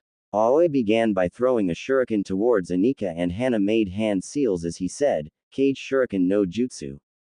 The shurikens then multiplied in number, but Anika evaded all while Hana used rotation to deflect them. Then Anika run through some of her own fire release. Great fireball as the fireball shoot at him. Kuso. I hate bitches, they are so weak I don't even have to use my sword at them, said Aoi as he water release water wall as his attack cancel out hers. Is that all you got? That suddenly Hana appeared behind him. 8 trigrams 64 palms, she roared. 2 palms. 4 palms. 8 palms. 16 palms. 32 palm. 64 palms. As she finished send Aoi into a tree, his body turned into a water clone. Hana then sent flying by a kick from Aoi. You almost caught me, you little bitch. Then he run through some hand sign water release great shark bullet and shoot at Hana. Shino's fight. The two missing nins each threw a bottle into the ground and then made hand seals, and both shouted, Mizu Bunshin no Jutsu. The water that spilled on the ground then rose and shaped themselves into clones of the nins that begun to form hand seals, and one shouted, Sweden, Swigaden. The clone of one reverted back into water and became pressurized drillheads of water that headed straight for Shino. The bug user then made a wall of bugs that halted most of the attack until an opening in the wall allowed the other Mizu Bunshin to charge straight through and grab Shino and explode like a suicide bomber of water. The nins were surprised that the fallen body of Shino suddenly degenerated into bugs that seeped into the cracks and crevices of the wooden planks of the bridge. Crafty little runt. Keep close. He's hiding somewhere, the nin said to his comrade as they created more Mizu Bunshins to surround and protect themselves until one of the nins spotted a shade in the mist and threw a kunai at it until it revealed itself to be bugs in Shino's shape. The kunai then dropped to the floor as the bugs sank back into the floor. The clones then huddled closer to the nins as they protected their masters with their short lives. As they tensed in the mist, a different colored smoke appeared from underneath them. They saw the smoke and begun separating as they fell for Shino's trap. Several of Shino's bugs lay in wait in the crevices of the planks, and the moment the nins separated, the bugs begun latching onto them. The bugs began eating up the chakra of the clones and the originals as the clones became the first to lose shape and return back to water. The nins attempted to use their bunchins to wash away the bugs, all to no avail as they hung on quite tightly. Why? How come they won't come off? The panicked nin said to his comrade. He then grabbed onto the ledge and couldn't remove his hand and realized what just happened to them as Shino revealed himself from the mist. Since when did you have time to get something like this? Did you foresee this? The nin said as he died on the spot. Shino said nothing, however his comrade wasn't ready to give up as he recklessly ran past Shino and charged to maim and kill the two kunoichis and Tazuna. Shoot. I let him get past me. Shino thought as reached to grab his kunai only for the missing nin to be already within stabbing range as he drew his kunai and grabbed Sakura and threw her back at Shino to hamper his counterattack only to receive a sharp pain in his chest from a Jukin strike by Hinata. Killing the nin. With Kakashi. Zabuza was amazed with what he saw from his point of view as he said, "These kids are pretty good to hold their own." "I'm surprised." Kakashi then confidently said, "You can't make fun of our team just because we have children. Sasuke is Konohagakure's top rookie. Sakura is one of the village's smartest child." Zabuza then shook his head in embarrassment that his team was killed by genins. As you can see, Shino is an expert of stealth and strategy with the way he handled the fight. Hinata, as you've just witnessed, is of the Hyuga clan from her fighting style. She may be timid, but she's no pushover with the amount of determination she's shown so far. Kakashi said as he took to his stance once more. Zabuza looked at each one carefully and true enough, the genins were talented and capable. But as he thought about the genins, he then realized something. "You're missing one, the one that almost killed me." Zabuza pointed out. Kakashi then calmly explained, "That one, he is a nobody, just the village demon." "A very strong nobody that could beat you," Zabuza replied. "Just shut up and fight." Kurenai's fight. Kurenai decided to focus on taijutsu since her opponent was less skilled in taijutsu than her. The nin then brought out a small hatchet and tried to even the odds as he swung it left and right until Kurenai grabbed that arm with her left hand and stabbed the kunai into it. The nin didn't flinch as he grabbed her by the neck with his free hand until she kicked him away. The nin then removed the kunai just in time to see the crimson-eyed Junin disappear into cherry blossoms. He then placed his hands into a familiar seal and said, "Kai." The genjutsu failed as the nin then turned around and punched her deep in the gut as he brought out his kunai and stabbed her in the arm as he threw her back on the floor and began tearing up her clothing with his bare hands as he pinned her against her will. She was helpless and the nin smiled wildly as he said, "That wound is payback. But I'll be gentle this time. I'll take my time with you so that I can have my fun." The nin then began squeezing her until his hands suddenly sank deep into her body and Kurenai wrapped her legs around his waist. The nin panicked as she transformed into a cherry blossom tree that had him in its grasp as the branches formed around his body and held him upside down while half of Kurenai's body emerged from the top of the trunk as she said with kunai in hand, "This wound will be payback for you perverted personality. But I'll be gentle this time. I'll take my time with you so that I can have my fun." The nin panicked as sweat poured from his face. She then plunged the kunai into his crotch without hesitation as the nin screamed in agony from the horrible wound that he received. She then twisted the blade which inflicted more pain as she then slid her torso along with the blade allowing the kunai to split him in half until the genjutsu faded leaving her crouching beside the now brain-dead nin from the suffering of shock as she fell to the ground. Zabuza and Kakashi, who were the only ones that was witnessing that battle, shuddered in fear as they both thought, "She's scary when she's serious. I'd better keep clear for now."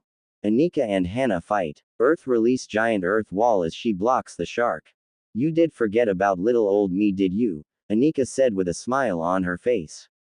"No." She heard someone whisper in her ears as turn and punch sending her flying into the air and suddenly Aoi was up there, wait for even with a axe kick to the face sending her back to the ground to form a Anika-sized crater, Dragon Ball Z style, as Hana rushed to check on her friend Aoi her off with a kick to the stomach sending her 5 feet away.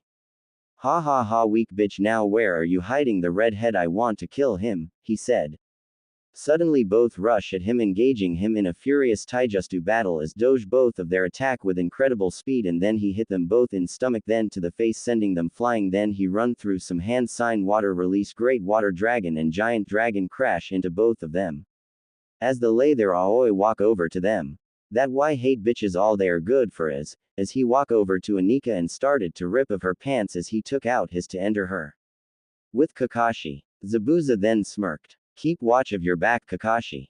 It's disgraceful, he said until the fallen form of Kakashi transformed into water. Then Zabuza created several water dragons. The one-eyed Junin couldn't get close with the water dragons rampaging the bridge. With Sasuke. Sasuke made a weak smile until several Senbons lodged on his back. He turned his head to see nothing until he reflexively realized as he saw Haku's foot smash into his face causing him to skid to the back. Sasuke-kun. Sakura shouted as Hinata held Sakura back and said, Sakura-san. Please focus or you may never live to see him again. Sakura looked over to Hinata and realized she was right. Her hands were trembling saying that she was worried as well but she knew better than to let her guard down. It's a shame, Haku stated as he approached Sasuke. The raven-haired boy got up to his feet as he drew his twin kunais once more. He sharpened his gaze at the masked boy as he got into a fighting stance once more with an aura of cold air emanating from him. That's cold air, Sasuke said as his eyes widened at what he saw. Haku began forming hand seals. As he molded his chakra, ice began forming behind and around the two as they formed into the shape of mirrors that began to surround them in a globe. Haijutsu, Makio Hyosho. Sasuke was trapped in the half-globe formation of ice mirrors as Haku entered one and his reflection was seen on all the mirrors. What is that technique? Kakashi questioned. Zabuza laughed as he crossed his arms in confidence. These are mirrors. What is he going to do? Sasuke said, as he found no opening to leap out from. Zabuza then blocked Kakashi from turning to save his student as he said, I'm your opponent, remember? He's a goner now that Haku has used that technique. Haku then told the young Uchiha, let's begin. I will show you my true speed. The masked nin began throwing Senbon after Senbon as it grazed the young Uchiha left and right. Sasuke began screaming and grunting from the velocity and sharpness of the Senbons that pierced the young Uchiha's skin. With Hinata. Sasuke-kun. Sakura exclaimed as she saw her crush being slowly torn asunder by the needles that cut and pierced the raven-haired boy. Hinata then activated her Byakugan and scanned his body as she slowly took out the Senbons from the both of them. He paralyzed your nerves so you won't be able to fight for the duration of the day. That and also you were exhausted from the last fight. With Kakashi. Kakashi on the other hand was at a bind as Zabuza said to him, if you move without thinking, I'll kill the three behind you and the rest of your team if they interfere. With Hinata. Sakura could not take it any longer as she mustered her courage and said to the old bridge builder and Hinata, Tazuna-san, I'm sorry. I'm going to move from here for a minute. Hinata-chan, please look after them for a while. Sure. Go. Tazuna said. Sakura then took out a kunai from her holster and leapt up into the air and threw it as she said, take this. The kunai then headed straight in between the mirrors. The pink-haired girl then thought, Yosh. It will make it. While the kunai passed through the space, Haku did catch it in midair from one of the mirrors. Sakura was shocked as she exclaimed, he caught it. Then Haku appeared behind her, smash her fist against the pink-haired girl knocking her out. Then Haku was about to go over to the bridge builder when he heard chirp birds and run towards Zabuza. Kakashi's fight. Kakashi stood in his ground as he heard Sakura screaming Sasuke's name. Zabuza smirked as he said, it sounds like they're being beaten. It won't take long once Haku uses that technique. After all, he created that jutsu all by himself and I can't copy it. Kakashi sharpened his gaze as he replied, a bloodline limit jutsu. So that explains it. As Kakashi racked his mind for a strategy to defeat Zabuza, he realized there was no other choice as he reached for his hitaiate and said, I'm sorry, but I'm going to finish this quickly. Zabuza smirked as he replied, Sharingan EH. How unoriginal.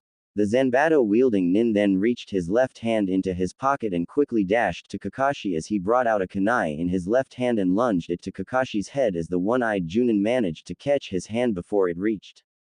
However, he wasn't able to lift his hitaiate because of the attack. Blood began to drip from his right hand that caught the blade on instinct as the red water made droplets on the floor. Kakashi wasn't afraid to get hurt. More so when Zabuza lunged like that at him. The confident, bleeding Junin looked Zabuza in the eye and said, even if you say it's unoriginal, are you still afraid of my Sharingan, Zabuza? Zabuza countered that question by replying to him, you're not supposed to show your master technique more than one time to another shinobi. Kakashi then replied, be thankful, you're the only one who gets to see this eye more than once. And there will not be a third time. Feeling still confident, Zabuza then said to him, even if you can beat me, you can't beat Haku. I've taught him fighting techniques since he was a little boy. I taught him everything I knew. And he proceeded to improve his own techniques. As a result, he was able to produce results in any difficult situation imaginable. He threw away his beliefs in a heart and a life. He is a fighting machine labeled as a shinobi. On top of that, his techniques surpass mine. He has that dreadful ability, the bloodline limit. I got myself an advanced tool. He's different from the scraps you carry. Zabuza then withdrew the kunai from Kakashi's bleeding hand as he backed away a few steps to get into position. Even if scraps attack in numbers, they can't beat Haku. He is the best tool. Zabuza said with a smug grin underneath his bandaged mouth. Kakashi was not amused. The one-eyed Junin then said, there's nothing more boring than hearing someone brag. Let's begin. With that, he lifted his Hitai-8 revealing his Sharingan eye. Zabuza smirked at his luck. His removal of his Hitai-8 over his left eye. He listened well as Zabuza continued. I've been eager to copy what you said. Let me tell you that the same technique won't work against me twice, was it? The Zanbato-wielding nin said in mockery to Kakashi. Zabuza then made a hand seal and said his trademark jutsu, Kirigakure no Jutsu. Mist began to engulf the surroundings even further, causing Zabuza to disappear from sight. What is this super thick fog? The visibility is almost down to zero. Tazuna said as visibility dropped drastically. Thinking on her feet, Hinata then said, Tazuna-san, stick close to me. Zabuza is probably using this mist to conceal his movements. Even with the Byakugan, I can't see him very well, so we need to be on guard. With Hana and Anika, as he was about to enter her, he felt a palm him into his chest as Hana follow up. I will not let you rape my best friend 8 trigrams 32 ball crusher, she roared. 2 balls, 4 balls, 8 balls, 16 balls, 32 balls. As she hit 32 times in his balls and penis destroy them, everybody across the bridge could hear the scream of ahoy, and every man throughout the elementary nation was holding their ball for no reason. As the scream died down, Aoi turned to her as her spit blood. You, and fell to the ground, then got up again. Bitch, and fell again dead. Author here. Can anyone guess which movie I got that line from? Then Hana fell to ground out cold. With Kakashi. Kakashi kept calm as he thought, even if he concealed himself in this mist, the mist is too thick, Zabuza himself shouldn't be able to see anything either. A familiar whirring sound could be heard behind the white-haired Junin as it got louder and sharper. Thinking on his feet, he reflexively turned around and quickly deflected the shurikens that were tossed at him to hit him from behind. You dodged that quite nicely. Just what I expected from Kakashi, the Sharingan user. Zabuza said to Kakashi from behind him with eyes shut as he concentrated his chakra with a hand seal. He has his eyes closed. Kakashi thought as he saw the focused nin. But when you see me next, that will be the end. You overestimate your Sharingan, Zabuza said as he concealed himself in the mist once more. You talk as if you knew everything, Zabuza said as his voice continued to echo around Kakashi. Zabuza then continued his threat as he said, your prediction was incorrect. Kakashi, you cannot see through my mind or the future. Your Sharingan is just trickery that makes another think so. One who possesses the Sharingan has an eye of insight and an eye of hypnosis. Using those two abilities, you executed techniques one by one and acted like you knew the future. First, you copied my movement right away using your eye of insight. This is the form manipulation step. You used that to disturb me, and once you confirmed that my mind was shaking, you pretended that you were me and decided what I was thinking. That was the mind manipulation step. Then after you confirmed I was severely disturbed, you set up a clever trap. You used your eye of hypnosis to show me an illusion, made me form seals first, then copied it. This is the technique manipulation step. Kakashi was marveled and panicked at the detailed analysis he made of the Sharingan as Zabuza then said, Since that is the case, the solution is easy.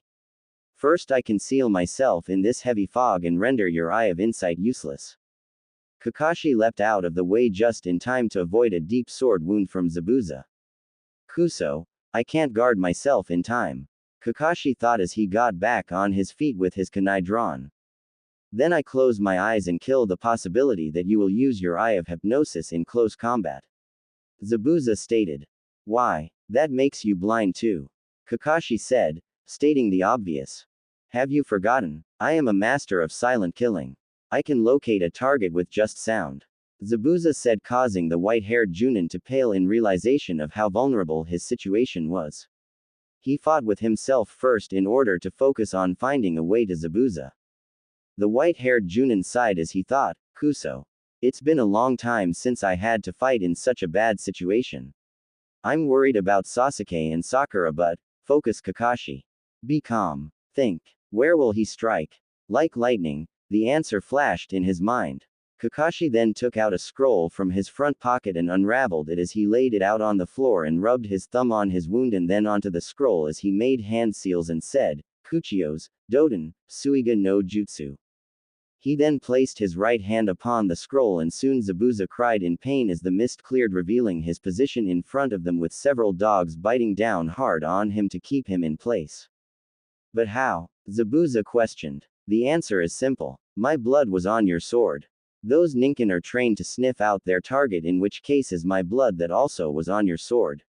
I really don't have time to explain, but I will use my only original technique on you, so pay attention since it will be your last.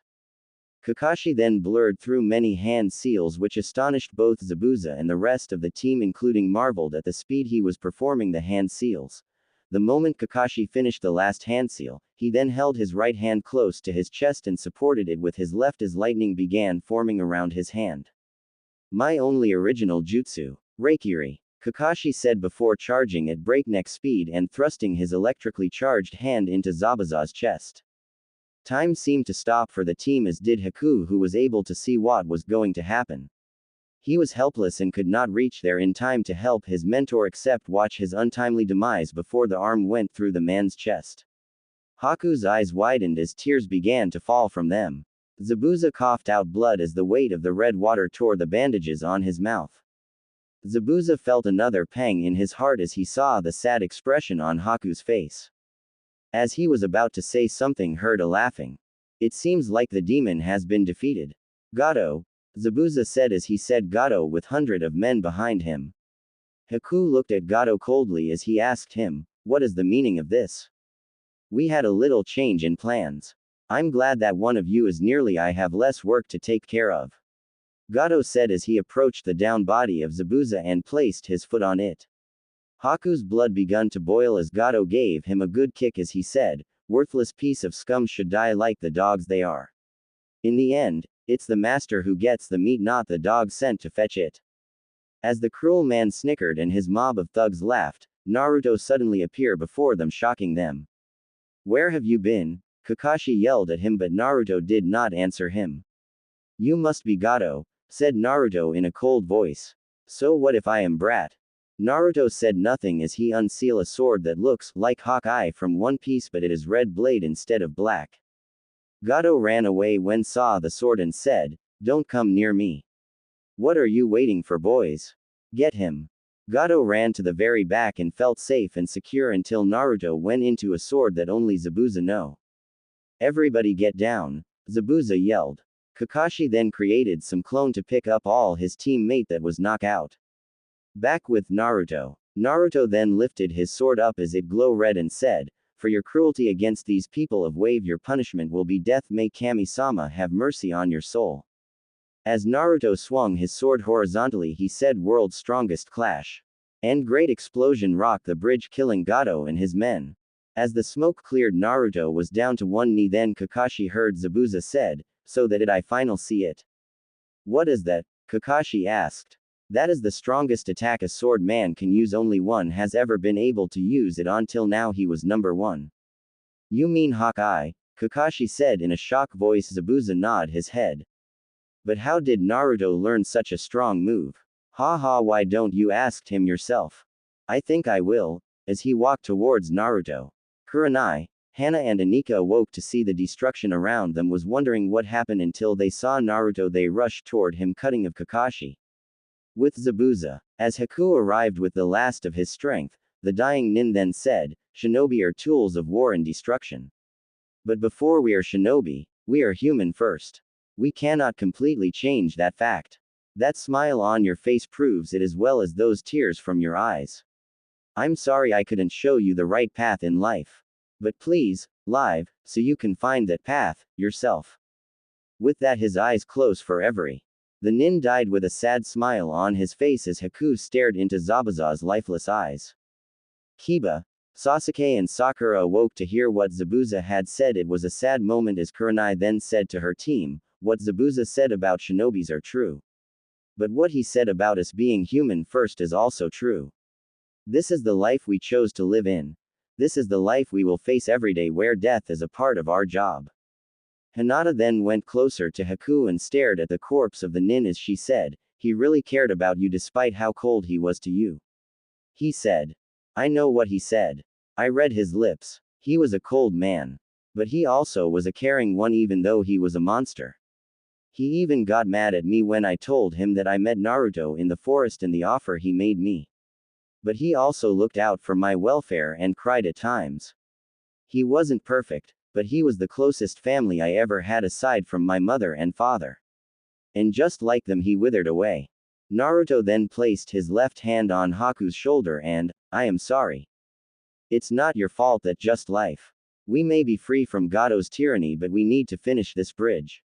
Tazuna said to the team. "Sorry about the bridge, old man. How about I help you rebuild it?" Naruto said. Tazuna smiled as he said, "Don't worry about it, guys are heroes of wave. You need rest and relaxation as well as medical attention. We'll take the super jobs from here." Naruto exclaimed as the rest of the team sweat dropped. After all that fighting, he still has the stamina to leap around like that. Haku asked the team. Hana then replied to him, "Naruto-kun is always energetic. I can't wait to get him in my bed." "Sister," was heard throughout the bridge coming from an embarrassed Hinata. She could believe to say that in front of everybody. With that, Haku took Zabuza's body and left for the burial while the rest of the team trudged back home for some well-deserved rest as they retired for the night to recuperate and help out with the work for the bridge's completion the following days. The bridge was finally completed and everyone was at gate as their saviors were leaving.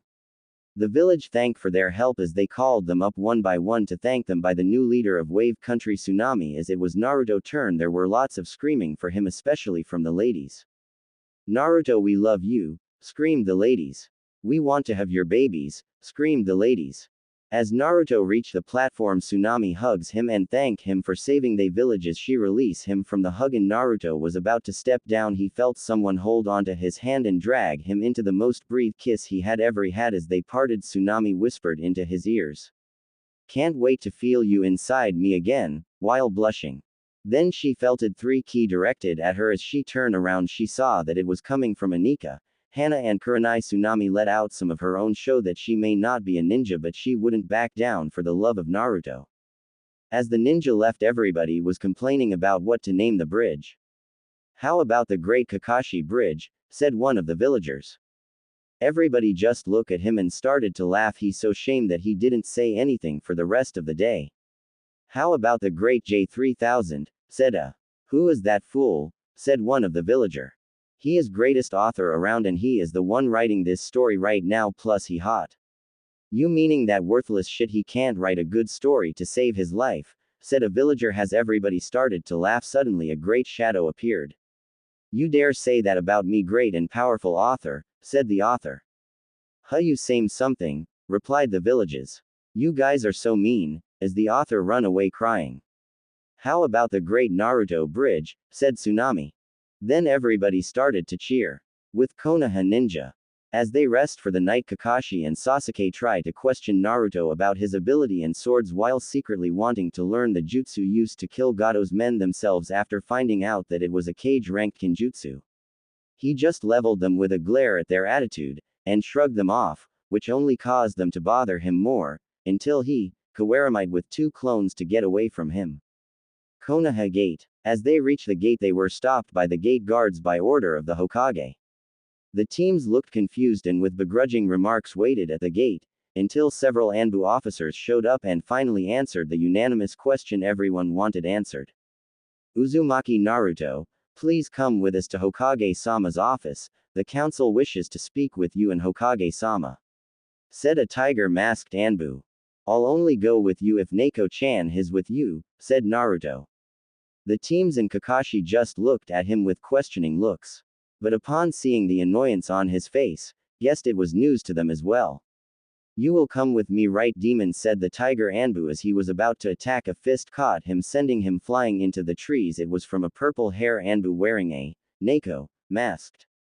I'm right here, Naruto-kun, said Neko as she took his hand, then they vanish in a red flash. Kakashi and Hana spoke to their team and Haku quickly before dismissing the teams and leaving them to go on their separate way. Kakashi then shunshed away, hoping to have a word with Sarutobi before the meeting happened. Hokage Tower. As they reach the Hokage door, Naruto stop. What's wrong, Naruto-kun? Neko asked. Naruto walked up to her and took her mask off, revealing the beautiful face of Yugao and gentle kiss her on her lips as she blush. I wanted to thank you for what you did earlier, Naruto said. It's no problem, she said as she kisses him back while blushing. Then they heard. Enter. An aged voice called out from within his office as Neko put her mask back on. Then the rest of the Anbu arrived. Hokage-sama, we have retrieved Uzumaki Naruto as you've requested once they returned from their mission in Wave. The Neko masked Anbu stated in her work voice. Ah, good, thank you, Neko, you may go back to your posts now, Sarutobi ordered, waving his hand in dismissal. Hey Yugao-chan, maybe we can have dinner sometime, Naruto said, give a foxy smile. Sure, Naruto-kun, when I have time, said Yugao while blushing behind the mask. Then she vanished. The three Anbu quickly left the office, leaving only the two occupants in the room in silence. Sarutobi was filling out some more paperwork for a few minutes before the Naruto became agitated. Oji-san, if you just wanted to annoy me, then you are doing a good job. Now why have you and the council summoned me for? Naruto asked, with an annoyed tone. Sarutobi stamped his insignia on a single paper before putting the rest away inside. I wasn't the one to call this meeting, the council called it, but I don't know why. Though I assume that it'll have to do something with you and your bloodline. The Hokage responded. Well, it was bound to happen sooner or later. Kurumu said. Gomen, I didn't want to reveal. Kakashi, I dislike eavesdroppers. Get out here now, Naruto said. A shadow in the corner of the room began to bend and warp into the form of the infamous copy ninja, with an embarrassing smile under his mask. You better have a good reason for this, Hatake. This meeting is a private matter of which you have no need to be a part of. Sarutobi growled out, not only for his subordinates eavesdropping, but also that Naruto called the Cyclops out when he didn't notice him himself. Gomenasai Hokage-sama, he started with a bow. Quote. I had come here to have a word with you before this meeting occurred. But the Anbu got here before I could, and I just came in hoping I could still get that chance. He explained. That still doesn't explain why you purposely hid yourself from us, and then listened in on this meeting. The Hokage countered. Kakashi's nonchalant mannerisms quickly left, leaving only battle-hardened shinobi standing there. It's because I have concerns that need to be answered about these, him standing in front of me, Hokage-sama. Quote. He began before eyeing the teen. Quote. I have seen strong genin in my time. But I have never seen any as strong as him. His skills are greater than mine, and he used jutsu that I never seen before, and also have two powerful swords. I want to know who he really is and what he is truly capable of. Kakashi's hardened voice cut through the room, making everyone know he was deathly serious about every word he just spoke. Sarutobi just sighed softly. I should have figured that if anyone of the Junin would find these about him, it would be Kakashi. Gomen Kakashi, but those questions not even I can completely answer. I only know the tip of the iceberg when it comes to these him. If you wish to know more, you can ask him yourself, but I doubt he will tell you. He confessed. Kakashi just looked analyzing at the Naruto in front of him, before sighing, and nodded to his commander. And after what I've done to him, I know he won't tell me. So all I can do is wait until he reveals himself or trusts me enough to tell me the truth. Gomenasai, my intrusion will not happen again, he explained, making Naruto crack a small smile. Like that ever going to happen? I rather kill you first, Naruto though. Well, since we got that out of the way, Kakashi, you'll have to leave. As you've heard, the council wishes to speak with me and I'm bringing along your student. Kakashi nodded in knowing the situation and bowed once more before shunshining out of the office to leave the two to the torture that awaited them in that room. We going in with the plan, right, Kurumu-chan? Naruto mentally asked his mate. Hi, it'll be far too annoying to have those people know what you can do. She answered back. As the Hokage got up from his desk, he noticed Naruto dispelling something, and then seemed to seal what looked like a body in a storage scroll. He was about to ask Naruto what he was doing, but knew the boy had so many secrets that asking would probably only cause him to come up with even more questions than he already had. Naruto did a hand sealed for the something that looks like Kuchio's no jutsu, which piqued the man's interest and watched in fascination as Naruto slammed his hand into the ground. Seal, release Kurumu. Sarutobi almost had a heart attack when his eyes met the gaze of the fox, as she transformed into her human form, his hand immediately going for his kunai under his robes. She ignored the Hokage and ran straight at Naruto and hugs him while crushing her cleavage into his face. Did you miss me, Nar-kun? She said. Naruto didn't get to answer as she captured his lip with hers. Then she saw the Hokage coming closer with his kunai. Calm down, Hokage. I'm not going to kill you. Kurumu's voice as she got off of Naruto. The old man relaxed at her words, and quickly looked ashamed for his reaction. Gomenasai, Kyuubi-san, bad memories. He whispered out, getting an understanding nod from the vixen. You don't fight a 50-story fox, and get over it when you see a large fox again. That day was a large pill to swallow for all of us. She agreed, her visage showing deep pain, before a set of hands wrap around her waist affectionately, making her glad Naruto was with her now. Then she told him what happened that night. I understand. Are you both ready now? He asked.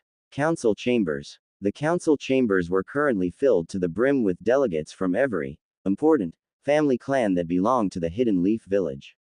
The council consisted of 8 civilian clan heads, the Hokage's 3 personal advisors, and 8 shinobi clan heads. However, only 6 of the shinobi seats are filled.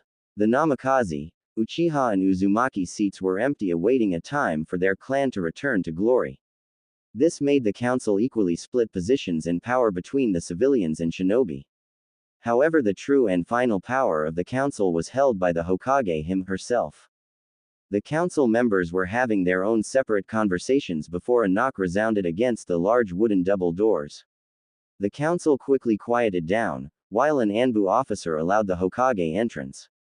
Sarutobi sighed. If he hated one thing more, the paperwork, it was council meetings. Because in the end he'd just have that much more paperwork to do whether he gets his way or not anyway. He swiftly reached the stand meant only for the Hokage, while Naruto stood beside him. Before we started, where my mother, old man, is? Naruto asked. She's on a mission. She will be back next week. Let this meeting come to order. Sarutobi called out, getting the last remnants of whispers silenced. Now this meeting has been appointed by the council itself to have an audience with me. What does the council wish to speak with me about concerning the village? He eyed the heads to see who'd speak up first. We are here to talk about the CRA for the young Uzumaki. You know how it goes already, no need in writing it. 2 hours later. As Naruto left the meeting, he was furious. Can't believe they were forcing him to get 2 wives before the exam. Not he could find women. He had 2 already, twin by the way. Flashback 1 year ago. As Naruto entered Mizukage Manor to his room, expecting to see Mei. As he entered his room, the door behind them closed. He turned around to see Mai standing there with a seductive smile on her face. Mai pulled him in a tight hug and kissed him, thrusting her tongue into his mouth, as she sensually rubbed her body against his. Without breaking the kiss, Mai did one-handed hand seal, placing silencing barrier on the room. As they continued kissing, she unbuttoned his cloak and removed it from him, tossing in the corner of the room, before starting her work on his jacket. When Naruto stop her. We can't do this, I am with your sister now so nothing can happen with us as much as I want to, Naruto said as he was about to walk away when he heard Mei's voice. Where are you going, Naruto? I am okay with it if you want to take my sister as your, said Mei. Are you sure, Mei-chan? Naruto said.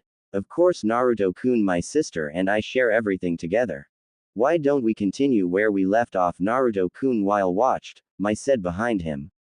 Naruto then gave her a gentle squeeze, then began unbuttoning the top part of her battle kimono, while kiss her. By the time they broke the kiss, they both were topless. They played with each other. Naruto was slowly fingering her pussy with one finger while his red-haired goddess was giving his slow strokes that were keeping it erected. Finally done there, Redhead stopped stroking him, while he removed his finger from her pussy, which he gladly sucked clean. Mai took his hand in hers and led him to the bed, but before they have even reached the bed, Naruto couldn't wait any longer and, wrapping her long hair around her frame, turned Mai around and, picking her up, pushed her against the wall and kissed her deeply. Mei didn't mind this at all and wrapped her long legs around his waist and her hands around his shoulders while kissing back as passionately, moaning into the kiss when his entered her wanting pussy and began moving inside it. Several minutes into the, Mai broke the kiss. Na a ruto ko o oi I want, to fell, another, marvelous, of yours. She said between her moans. Naruto turned them around so that now he was leaning against the wall and spread her while summoning single shadow clone without hand seals. The doppelganger already knew what the red-haired goddess wanted and immediately thrust his into her. Yee-ess. Mai hissed in pleasure, leaning back against clone's chest. Yee. That's it. Her relentlessly. Understanding what she wanted to do next, the real Naruto unwrapped her hands from his shoulders and took them in his, allowing his love to lean back till her back was parallel to the floor. Now the clone was thrown in her mouth made Naruto cum, filling her womb to the brim with his seed. The clone came not a minute later. After swallowing his seed, Naruto's vixen let it out of her mouth, before raising herself enough to lay her head on its shoulder. While Mei was in the corner playing with herself. Oh. The real Naruto yelped as his clone dispelled from having its shoulder bitten with just enough power to do so. The Kyuubi Jinchuriki had his member erect again, making Mei moan in pleasure, as he relieved all of clone's memories and feelings in a flash. He pulled her back into vertical position, thrusting into her again, and she wrapped her hand around his shoulders again while kissing and licking the spot she bit the clone at. Someone wanted to move to the bed. He said, moaning from her ministration and her pussy. She raised her head and looked into his eyes. Okay, she said quietly. The blonde shinobi, not sliding out of her, just stopping her, carried his love to the bedroom and laid her down on the bed. Mei unwrapped her legs from his waist, and Naruto placed them on his shoulders before he continued her pussy, his hands again on her delicious, massaging them, having her moaning loudly in pure pleasure. Mai cha aan. He cried out in pleasure as he reached his climax and sent another load of his cum into her pussy. Panting from all this they did up to now, Naruto fell forward onto his hands. Mai's hand moved to her crotch, taking his now limp out of her pussy, and rubbed its sensitive tip against her even more sensitive, making them both moan loudly from the sensations. Naruto ko oi, she cooed. Once more, please. Quote. Despite being tired from today's mating, her eyes, and his too, were still telling that another round of love-making, or, would be loved. Sighing, Naruto stood up and, removing her legs from his shoulders, he sat on the edge of the bed next to her lying form, giving her the chance to maneuver him into the position she wanted for their last round for today. Mai just sat in his lap with her legs widespread, taking his up her. She took his left hand in hers and brought it down, having him rub and pinch her. Her left hand then moved a little more down and started fingering her cunt with 3 fingers. At the same time she began slowly rocking on his member, setting the rhythm for this round. Her right hand was massaging her with his own right hand being on top of hers. Oh my god, this is amazing, Mai-chan. Naruto said to his moaning lover between his own moans as he was making love to her. Yes it is, Naruto-kun. The red-haired goddess breathed out, being somewhere far away in the land of pleasure. She let out particularly loud moan as she reached her climax, her clamping around his, trying to milk it as the blonde shinobi continued thrusting into his lover's rear entrance. Yee-ee-ee-a-a-a-a. Yee-ee-ee-a-a-a. Yee-ee-ee-s-s-s. She hissed in pure pleasure as he pinched her hard at the same time as he came, sending yet another load of his seed into her, making her come again. They fell back onto the bed, tired, though May's fingers did several more thrusts into her pussy, as did his in her. No. Stay in me, please, she said when she felt his member moving out of her rectum. Naruto complied and just maneuvered them so that their legs were on the bed, his head, on the pillow, and his red-haired lover was lying on top of him. Looking at her, he saw that Mai was fast asleep, then he looked at May in the corner. She walked over to them.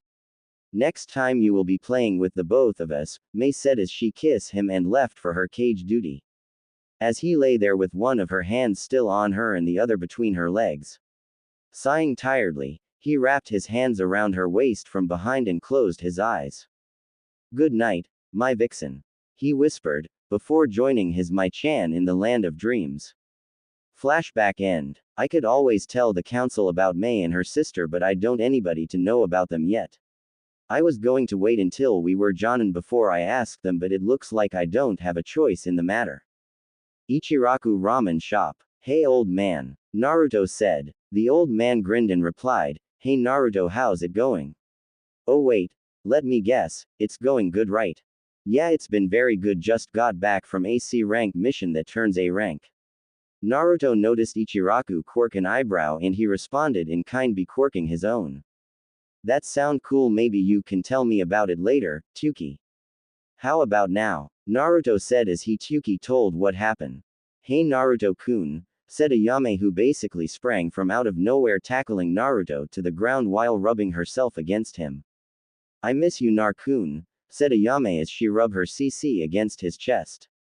I miss you too Aya-chan, Naruto said as he wrapped his hand around her and started to rub her back. Then he let his hand slid down to her bottom and gave it a gentle squeeze that making her let out a moan. A naughty thought crossed Ayame's mind. Oh my god, this feel good. I have to find a way to get you alone with me in my apartment so I can ride you until you beg me to get off. She grinned widely at the thought, all the while sporting a slight blush at such perverse thoughts. Naruto saw this and decided to tease her. I did know that my Aya-chan was a pervert, Naruto whispered in her ears, which made blush even harder. Then Tuki cough and Ayame immediately jump off of Naruto and rush back around the counter. Naruto quickly recovery, old man 3 miso ramen for the moment. Tuki nodded with a smile on his face and headed into the kitchen to prepare his favorite customer his meal while about the grandbabies he was going to spoil. So Ayame, what are you thinking about? Asked Naruto, decided to tease her again. Nothing important, said Ayame a bit too quickly as a blush appeared on her face.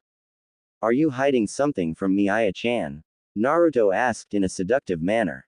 What? It's not like I'm having perverted thoughts about you. Ayame clamped her mouth shut and proceeded to head to the back of the ramen ship, all the while blushing like a sunburnt tomato. Naruto just smiled, he loved to make her blush. As Naruto finished meal, he thanked the old man already and decided to thank Ayame too. Hey Aya-chan, I like to thank you for the ramen that you cook for me, said Naruto. You're welcome Naruto-kun, she said while blushing. Beside, you can eat my ramen anytime you want, Ayame said in a low voice she thought Naruto didn't hear. Naruto then appeared before her, then he captures her lips to his. She was shocked for a moment before she deeper the kiss as their tongues massage each other tongue. After about a minute they parted, then Naruto whispered into her ears, I'll do a lot more than eat your ramen the next time we meet. Then he vanished in a red flash, leaving her standing there before she was blown back by massive noise bleed that knocked her out.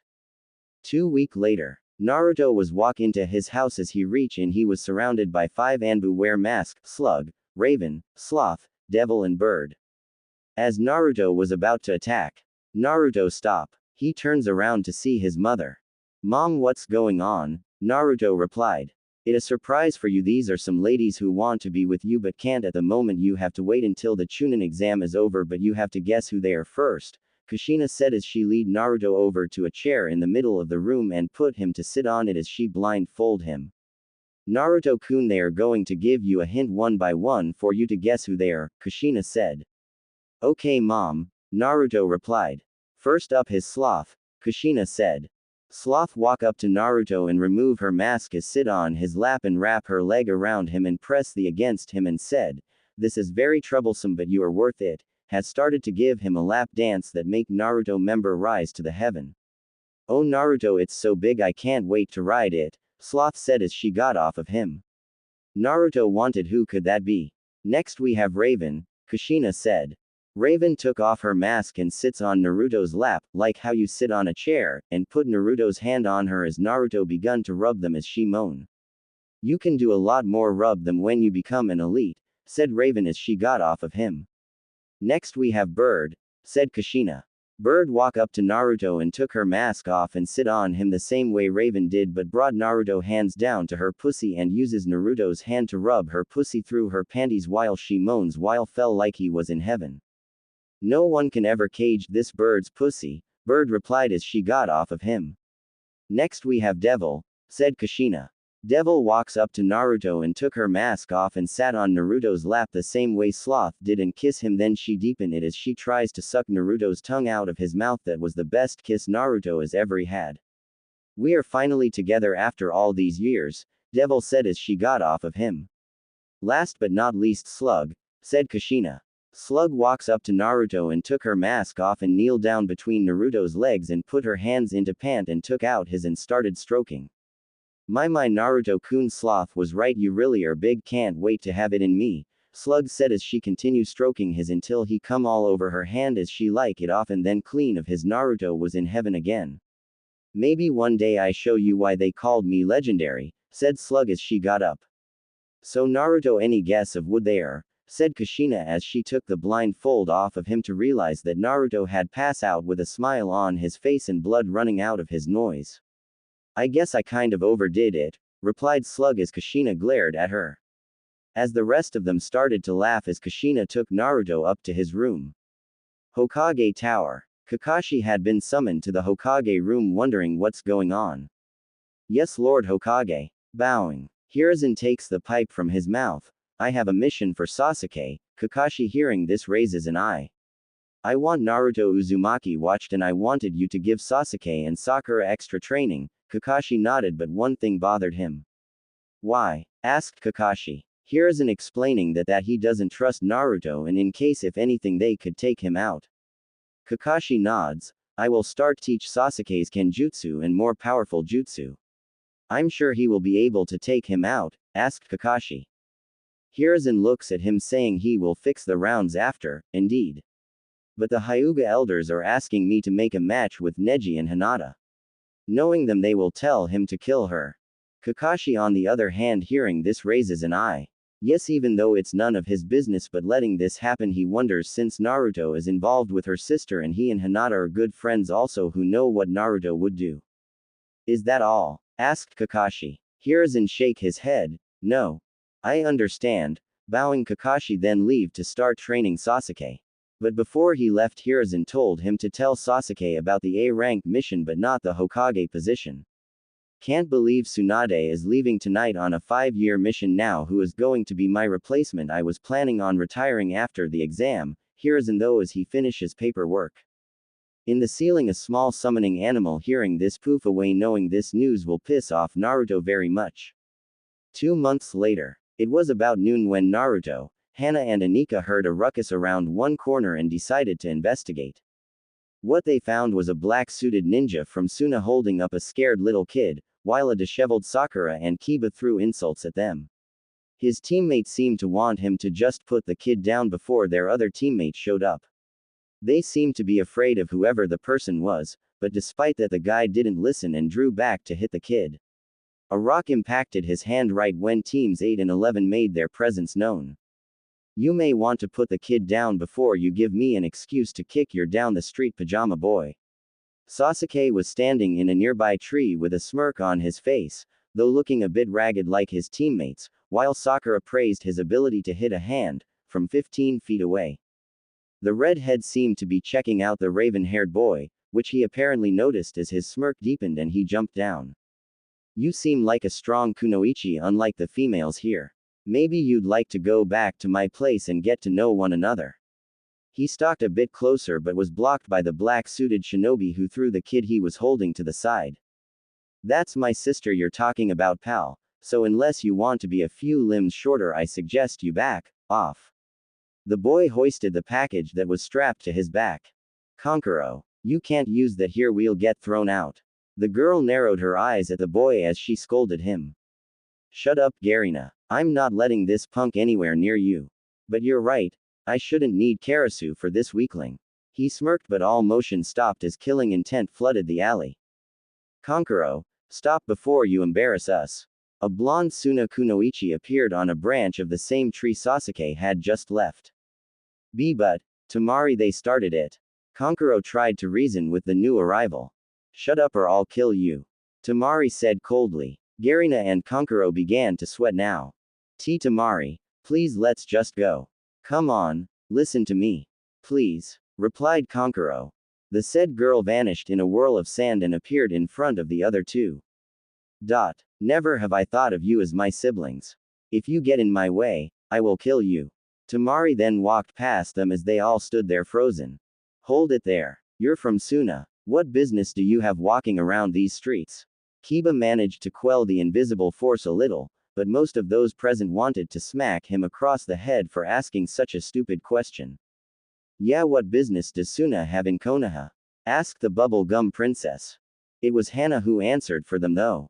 They are most likely here for the Chunin exams, as are most of the foreign ninja that are currently in the village. Hey Hana-chan, why don't you ditch the dobi and let me show you what a real man is? Kiba began walking over to her but was stopped by a sword from Anika.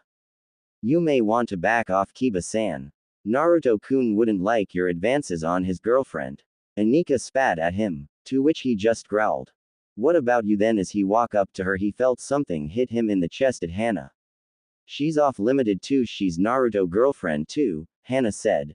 The exchange seemed to intrigue the Suna nin as they couldn't figure out who this Naruto was, or why he had such loyalty from obviously more than just his team, while other ninja from the same village seemed to detest him if the looks on the other three faces meant anything. And where is this Naruto you speak of? The coward seems to have hidden before he was in danger. Kiba growled out.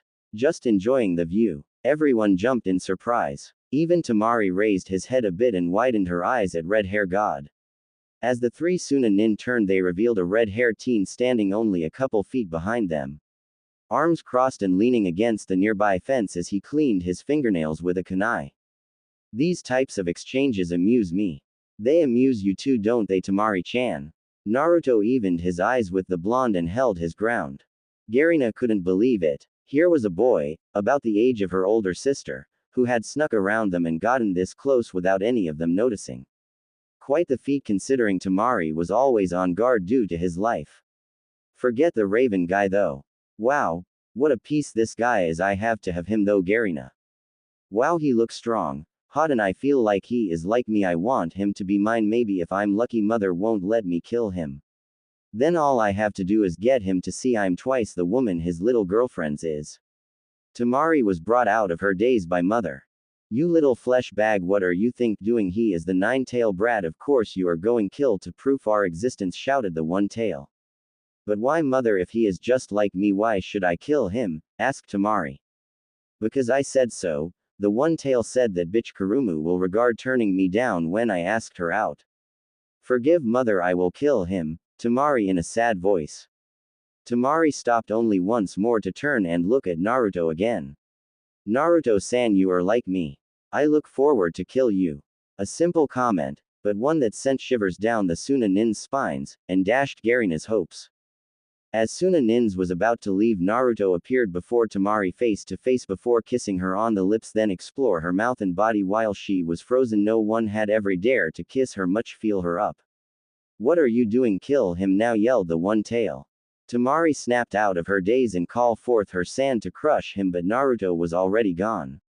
Where he? She yelled as the sand flared around her, forcing her brother and sister to move away from here. Everybody except Hana and Anika just stood there with shock expression on their face. They could believe Naruto did that. Realizing that no one now where he is, she turned around to them. Tell your friend the next time I see him I will kill him, Tamari said. Once the three left, Naruto returned back towards his companions. That was fun, Naruto said. Yes, it was, Hana said as she and Anika walk up to him. Both of them kiss him on the lips. Hey Kur-chan, why did you tell me to do that? Although I did enjoy it, Naruto said. Just wanted to get back at a friend, Kurumu replied. He was about to ask about the friend when he heard Sasuke's voice. Taking the coward's way out then Hadobi. Sasuke said. Naruto took a moment to think, then turned to the last Uchiha. Sasuke-chan, if you are that desperate to be beaten down by me, then I suggest you wait until the exam. That way you can show us all just how superior you are.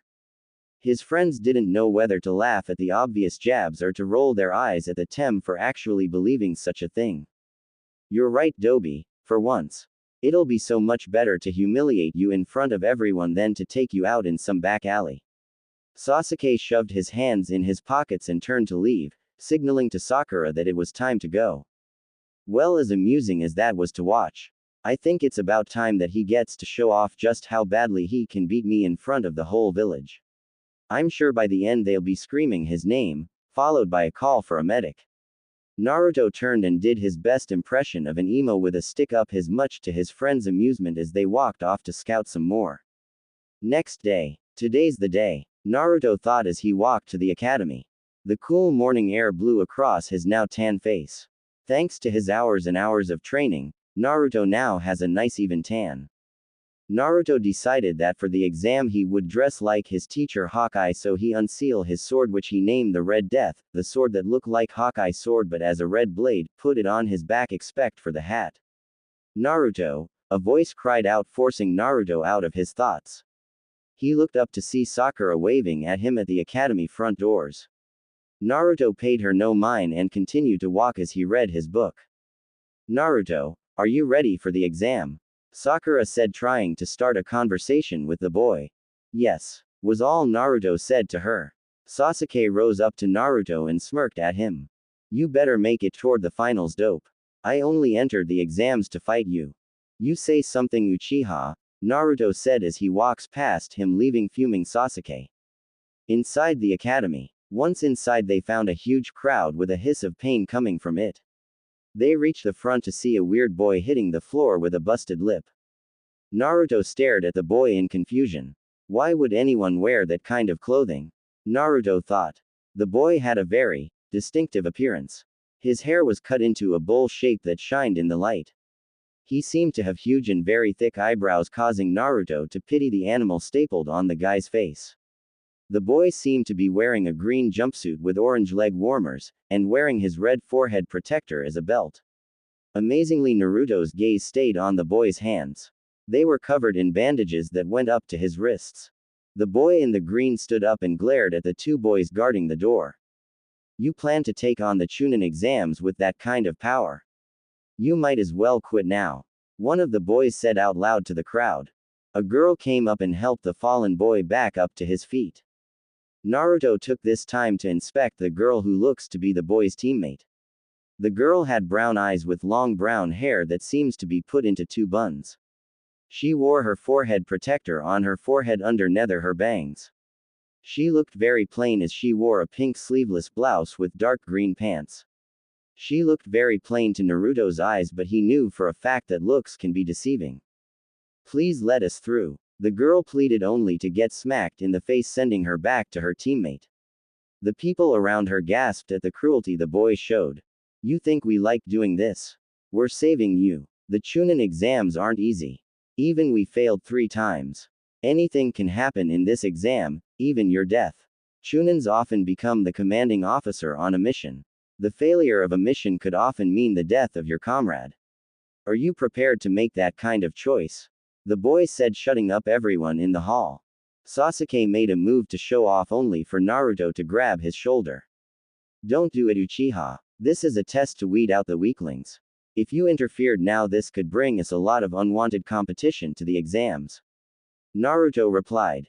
Sasuke glared at him and went anyway as he tried to sneak up on them, but one of the boys seemed to see them sneak away and charged them. Now where do you think you guys are going? the boy said, raising a fist to punch Sasuke. Sasuke, seeing this, aimed a kick at the boy. Before they made contact with each other, the boy who was knocked down from the start came out of nowhere and caught their attacks, much to everyone's shock. Sakura looked at the boy in shock as she analyzed the boy. Whoa, where did he come from? Sakura thought. This guy is insanely fast, I never saw him move. He's completely different from earlier. Sakura thought as she turned her gaze to Sasuke. He seemed to be in shock as well. He caught my kick with his hands. Did he use Charka? Sasuke thought as he looked towards Naruto to see his reaction. Naruto had an unreadable face, making Sasuke a little nervous inside. What happened to the plan, Lee? A boy said with long dark brown hair. His hair seemed to reach the middle of his back and was tied back a few inches above the end, while two straps attached to a smaller headband underneath his ninja forehead protector framed the sides of his face. He wore a black headband that he wore snugly over his forehead. He wore a khaki shirt and dark brown shorts. He also had bandages wrapped around his right arm, chest, and right leg. Naruto knew who this person was immediately. He was Neji Hyuga, Hana's cousin. Sorry Neji, but, Lee said as he left the sentence hanging as he blushed towards Sakura. He raised a fist and walked over to Sakura. Hi, my name is Rock Lee, you must be Sakura. Let's go out together. I'll protect you with my life. Lee said, smiling as his teeth blinked, nearly blinding her. Sakura's face turned aghast as she went over the words in her head. No way, you so lame. Sakura said as Lee's head dropped in despair. Naruto cracked a small smile at the display, highly amused at her friend's new crush. Hey you, what's your name? Neji asked Sasuke with a small smirk. Sasuke, keeping up his cool act, turned to Neji with a smirk of his own. When you want to learn someone's name, you should give yours first. Sasuke said, gaining a smile and giggle from Tenten and a frown from Neji. You're a rookie, right? How old are you? Neji persisted. Sasuke snorted and turned away. I don't have to answer you. Neji turned to Naruto and narrowed his eyes at him. You're Hana-sama's new boyfriend, aren't you? Naruto glared at him. And if I am? Naruto asked in a cold voice. Neji flinched at the way he answered him, then he recovered. Just asking. Neji said with a smirk. Sasuke-kun, Naruto, let's go. We have an exam to pass. Sakura said as she pulled Sasuke while Naruto followed them. A few minutes later. Hey you, the guy with the blue eyes, please stop. A voice shouted from a balcony above. They turned their gaze to the familiar boy that stood. They recalled the boy from before as Lee. Sakura flinched in terror to her admirer seeing him here. Naruto did answer. Will you fight me right here, right now? Lee asked with fire in his eyes. Naruto said.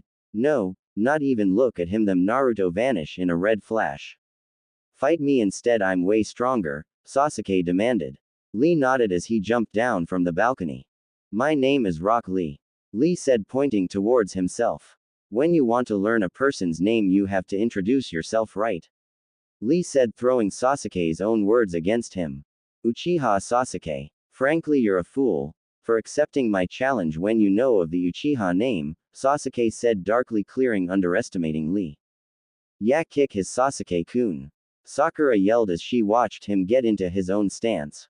Sasuke versus Lee. I'll say this, Sasuke, you cannot defeat me because as it stands, right now I am the strongest of all the genins of Konoha.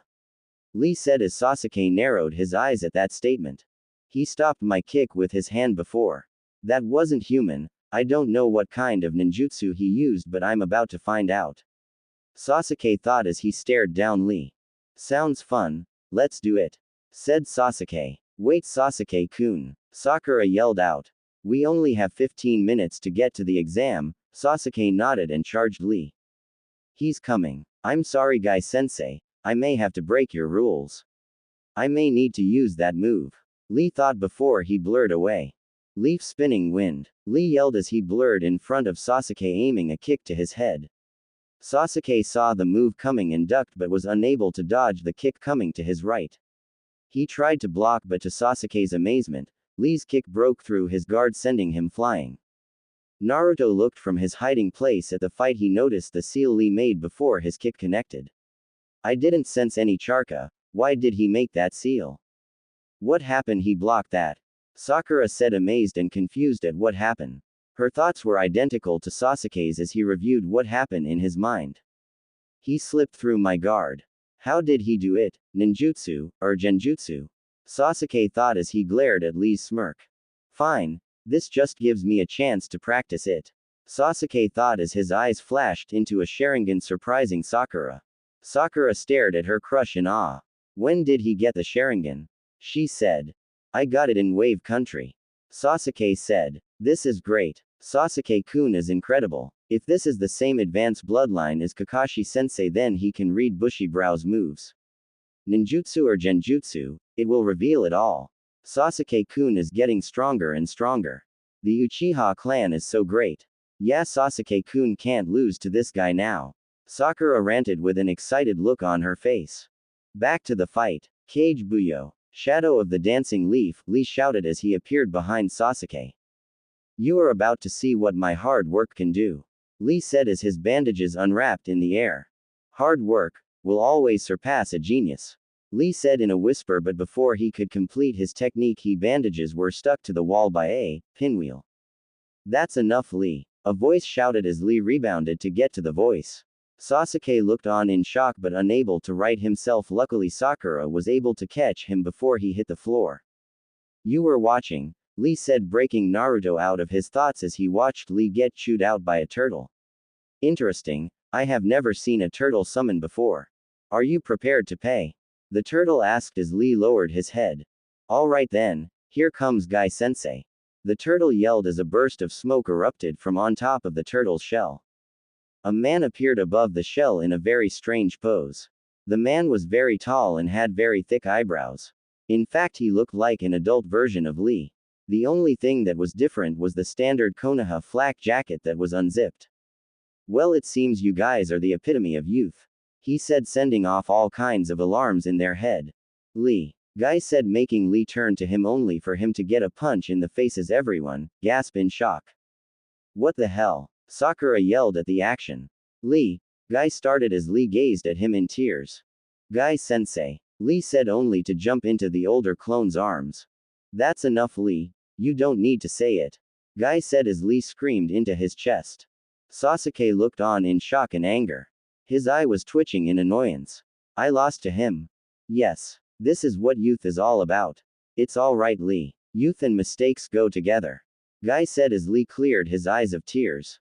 You are too nice, sensei. But you did start a fight and almost broke my rules. Your punishment will take place after the Chunin exams, Guy said, getting a yes sir from Lee. You will do 500 laps around our practice field on my fingers. Guy said, going back into a pose. Hi, Lee said, saluting to the elder clone. Sasuke thought together. What the hell is up with them? Sakura thought. This was quite amusing. Naruto thought as he watched both of their antics from his hiding spot. Guy turned his gaze to the group. Sakura flinched as he inched closer to Sasuke. These kids are Kakashi's. Where's the other one? Hey, how are Kakashi doing? Guy asked, making them look toward the man. You know him? Sasuke asked, making Guy chuckle. Guy smirked as he disappeared from their eyes, catching everyone off guard. People refer Kakashi and me as eternal rivals. Guy's voice responded behind them. With 50 wins and 49 loses, I'm stronger than Kakashi. Guy said, shocking Team 7. No way. He's so fast. His speed is above Kakashi. Is he even human? Sasuke thought in shock. He knew Kakashi was insanely strong. To meet someone besides the Hokage who's stronger than him was an eye-opener. You can come out now, Guy said while everybody was wondered who he was talking to. As Naruto came out of Lee's shadow, surprising everybody, even Guy hadn't expected Naruto to be that close to them. You must be Kakashi's other students, Guy said. No, I just on his team. I can't wait to see how you and Lee do in these exams. I can see that your flames of youth shine brightly. With that said, Guy disappeared in a puff of smoke. Lee nodded at his mentor as he turned his gaze towards Sasuke. Sasuke-kun, I'll say one more thing before we go our separate ways. The truth is, I came here to test my abilities. The truth of the matter is that I lied before. I am not the strongest of the Leaf Genins, on my team however is. I've entered the exams to defeat him. Neji Hyuga, and as of now you are also my targets. Lee said, earning a snort from Naruto. The strongest of the Leaf Genins is not Neji. He is only a prick with a stick up his. Naruto said, turning and laying an intimidating glare on Lee. I am the strongest of the Leaf Genins. Naruto said with a smirk. What are you talking about, dope? I am the strongest, Sasuke said, narrowing his eyes at Naruto. Naruto said nothing and walked away. Once they reached the door, they noticed Kakashi standing in front on the door. So you all came. Now you can properly take the exams, Kakashi said as he shut his book and got off the wall. What do you mean, Kakashi-sensei? Sakura asked as she looked toward her one-eyed sensei. The truth is that this test can only be taken by teams of 3. Kakashi said. If that's true, what would have happened if only 2 of us had shown up, said Sasuke. Then none of you would have been allowed to take the exam, Kakashi replied. I'm proud of all of you though. You all came here on your own to grow stronger. I'm as proud as I can be, not even looking at Naruto. Now go, Kakashi said with an eye smile.